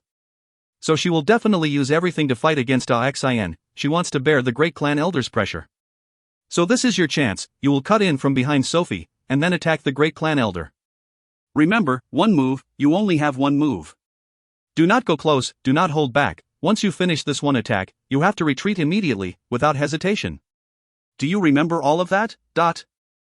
Yes. Xiaoran nodded her head. Other people might hesitate towards her order, but Xiaoran would never do it. Young Miss is the goddess of war that had defeated Xian. Xiaoran was eager. I'm off then, young miss. She was already impatient. The front lines were already at its climax, but she had not participated in the battle, which was a torture for her. Pay attention to safety. Qianhui added. Tang Tian's expression remained the same. He had seen the Great Clan Elder's cynical look. However, the game between the two had just begun. It was as though the Great Clan Elder knew that Tang Tian was waiting for the opportunity to give a fatal blow, and the Great Clan Elder had already noticed Tang Tian's killing technique. But, the Great Clan Elder still thought that he was in control of the entire situation, as long as he paid attention to Tang Tian's sneak attack. The only person capable of posing a threat was him. And Tang Tian also recognized his own advantage, because he had his companions that he believed in. Xiaoran's assault did not attract the Great Clan Elder's eyes. He was more focused on the capture of the enemy's spirit generals and defending against Tang Tian. He was long drooling for the spirit generals, and did not hesitate to sacrifice his own spirit generals in an attempt to seize control over the enemy's spirit generals. What surprised him was that the power of the Ocean of Peace was stronger than he had imagined, and he had to put even more effort in suppressing the Ocean of Peace. Xiaoran's assault was extremely smooth. Her assaulting ability was far stronger than Xian. Furthermore, the spirit generals by her side were far stronger than any of the spirit generals of the Southern Cross Army. As expected, everything went according to what Qianhui said. Seeing that Sophie's formation was being tilted by Xian, Xiaoran brought her few spirit generals and quietly took a roundabout quietly. Across the entire battlefield, Xiaoran was like a thief, where no one noticed her. Sophie's opponent was Xian. The Great Clan Elder was cautious against Tang Tian, and he believed that aside from Tang Tian, only Duca posed a slight threat. As for Xiaoran, the Great Clan Elder viewed her as the perfect spoils of war. Only when Xiaoran and her spirit generals suddenly cut behind Sophie and got close to the Great Clan Elder did he take notice of her. Before any of them could react, Xiaoran took a deep breath and bellowed, "Kill!" She raised the zanbato in her hand, and with all of her strength, she slashed downwards. Behind her, the 120 spirit generals slashed down as well. The 120 blade auras entered Xiaoran's blade aura, and like a crescent moon, it shot at the Great Clan Elder. If Tang Yi was around, he would definitely have recognized the technique. It was his most proficient heavy lance charge. But in Xiaoran's hand, this heavy lance charge did not contain any fireworks. After releasing the blade aura, Xiaoran remembered the young miss reminder, and without even looking, she turned tail and sprinted away. The Great Clan Elder's expression became gloomy. He naturally did not place such an attack in his eyes. To him, Xiaoran and them were like ants. But who would have known that the ants would actually take the initiative to attack him, and even got so close to him? It was also coincidentally at the crucial time where he wanted to take full control over the battlefield. Damn it! Sophie, you trash! The Great Clan Elder suppressed the rage in his heart. He saw the cold crescent blade aura, and his pupils instantly layered with a thin ice. He raised his right hand and was prepared to make a move when the scene before him dazzled. It was Dooku who had climbed out of the pit, and he, who looked as though he was dying, actually made his move. The great clan elder felt as though he was being isolated into a grotesque and variegated world. The world before him dazzled with neon rainbow colors, and his ears buzzed as all sorts of strange sounds entered his ears. The great clan elder's face changed, an illusory world. How could Dooku, a man who had gained enlightenment on law domains, be a fool? After sustaining the injury, he immediately understood that he had made a mistake in his plan. The great clan elder had immense strength in his body, and if they were to go head to head, he would definitely lose out. If that's the case, why don't I strike at his weak point? The great clan elder might possess terrifying strength, but his attainments on laws were not high. Furthermore, Dooku knew that he need not use any wounding attacks, he only needed to cause the great clan elder to be distracted. Dooku immediately thought of illusions, which was one of the most used methods for beginners. Dooku's standard was at the top. The illusions he knew was not limited to light and vision, but sound laws and spatial laws. The great clan elder was immediately struck by the technique. There was no defense at all. The great clan elders was surprised and subconsciously went to block Shao Ran's swift attack, and used the golden holy flames to engulfing the illusory world. At this time, Tang Tian finally started working. His actions were quick and no one could see it clearly. The great clan elder stopped abruptly. There was a bright mark on his forehead and he had a shockingly large hole in his hand. The great clan elder couldn't move as the holy flames around his right arm shattered. Bang bang bang! The cocoons coiling around the soldiers started to explode. Sophie was frozen, the radiant mark on her forehead suddenly dazzled with light aura, while the radiant mark on the other soldiers of the Holy Flames Spirit General Army started to increase in intensity. As though they were all in a trance, they remained unmoved. Tang Tian's face suddenly changed. Run away! Xian, Dooku and the rest on the battlefield immediately reacted as they turned and ran. The great clan elder never expected himself to fall for an illusion, but you guys can never win. Sensing that the holy flames inside his body were losing control, he wanted to laugh fanatically, but no sound came out. Bang! Dazzling light auras blossomed from everyone. Sophie and the other soldiers were unable to run from the dazzling light aura that devoured them. Tang Tian's face changed. Without hesitation, he opened up his arms, countless of law threads intercrossed in the air and grew like vines, transforming into a wall of laws. His awakened god armor was utilized to its maximum. The transparent light auras from the laws lit up, and the wall of light blocked their backs. Xian Hui, who was sprinting away frantically, suddenly sensed something in her heart, and turned back. When she saw the arms that were spread open inside the wall of light, Tang Tian, who resembled the moth inside amber, her mind froze, and all the blood in her face receded instantly. Nuo! A heart-wrenching scream sounded out, and the endless light aura engulfed everything. 5 years later. Star Wind City had already become the hub connecting Heaven's Road and the Sacred Saint Galaxy, and the area of the city was expanded by many times. But the true glory of Star Wind City stemmed from the fact that the favoritism from the Queen. Ever since the Queen had unified the Sacred Saint Galaxy and Heaven's Road as one, she had moved to reside in Star Wind City. It was said that when she was young, the Queen had stayed in Star Wind City, and had developed deep feelings for the land. The Queenside Palace was located on the mountain peak outside the old Star Wind City, where the scenery was plain, and no one knew why the Queen adored the place. Xian Hui sat on a rock with her hands supporting her chin as she looked into the distance. Every night in the past, he would train his fundamental martial techniques here. Before she left Star Wind City, she would be seated like that, watching him train. She sat there quietly, and realized that night had covered the sky, and stood up to return to her side palace. After finishing her dinner, as usual, she arrived at the ice room. Inside the ice room laid an ice coffin, where a young man laid quietly. Xian Hui quietly looked at the familiar face. Dooku said that within his body remained a trace of life, and she had always been waiting for him. As usual, she gently spoke, "Big brother Tian, when will you wake up? It's your birthday tomorrow, all of them will be coming over. You haven't seen them for so many years, I think everyone has become very strong, so you better quickly wake up. If not, little Su Su will definitely say that he can beat you into a pulp tomorrow." A faint voice that contained anger sounded out from within the ice coffin. Beat me into a pulp? I haven't beat him up for the past few days, and he dares to be so rampant? No, that can't do it, I cannot tolerate his arrogance. Xian Hui became affixed, as though she was in a body-binding spell. Tian, this is the end of the undefeated god of war, a story that I translated from head to tail, and hold much emotions for. Thank you all readers, for following me on this journey, along with Tang Tian, in his unending battles and his invulnerability. Shout out to DeAndre especially, for editing my work and helping me out in this character emphasis novel. Signing out, Berry Buns. DeAndre R. I would like to thank everyone for sticking with me through the inconsistent releases. I went from having a lot of free time to almost none, but I still managed to get everything edited and posted the best I could. If you find any errors, ads pop up, ads redirect, broken links, non-standard content, etc., please let us know. Report chapter so we can fix it as soon as possible.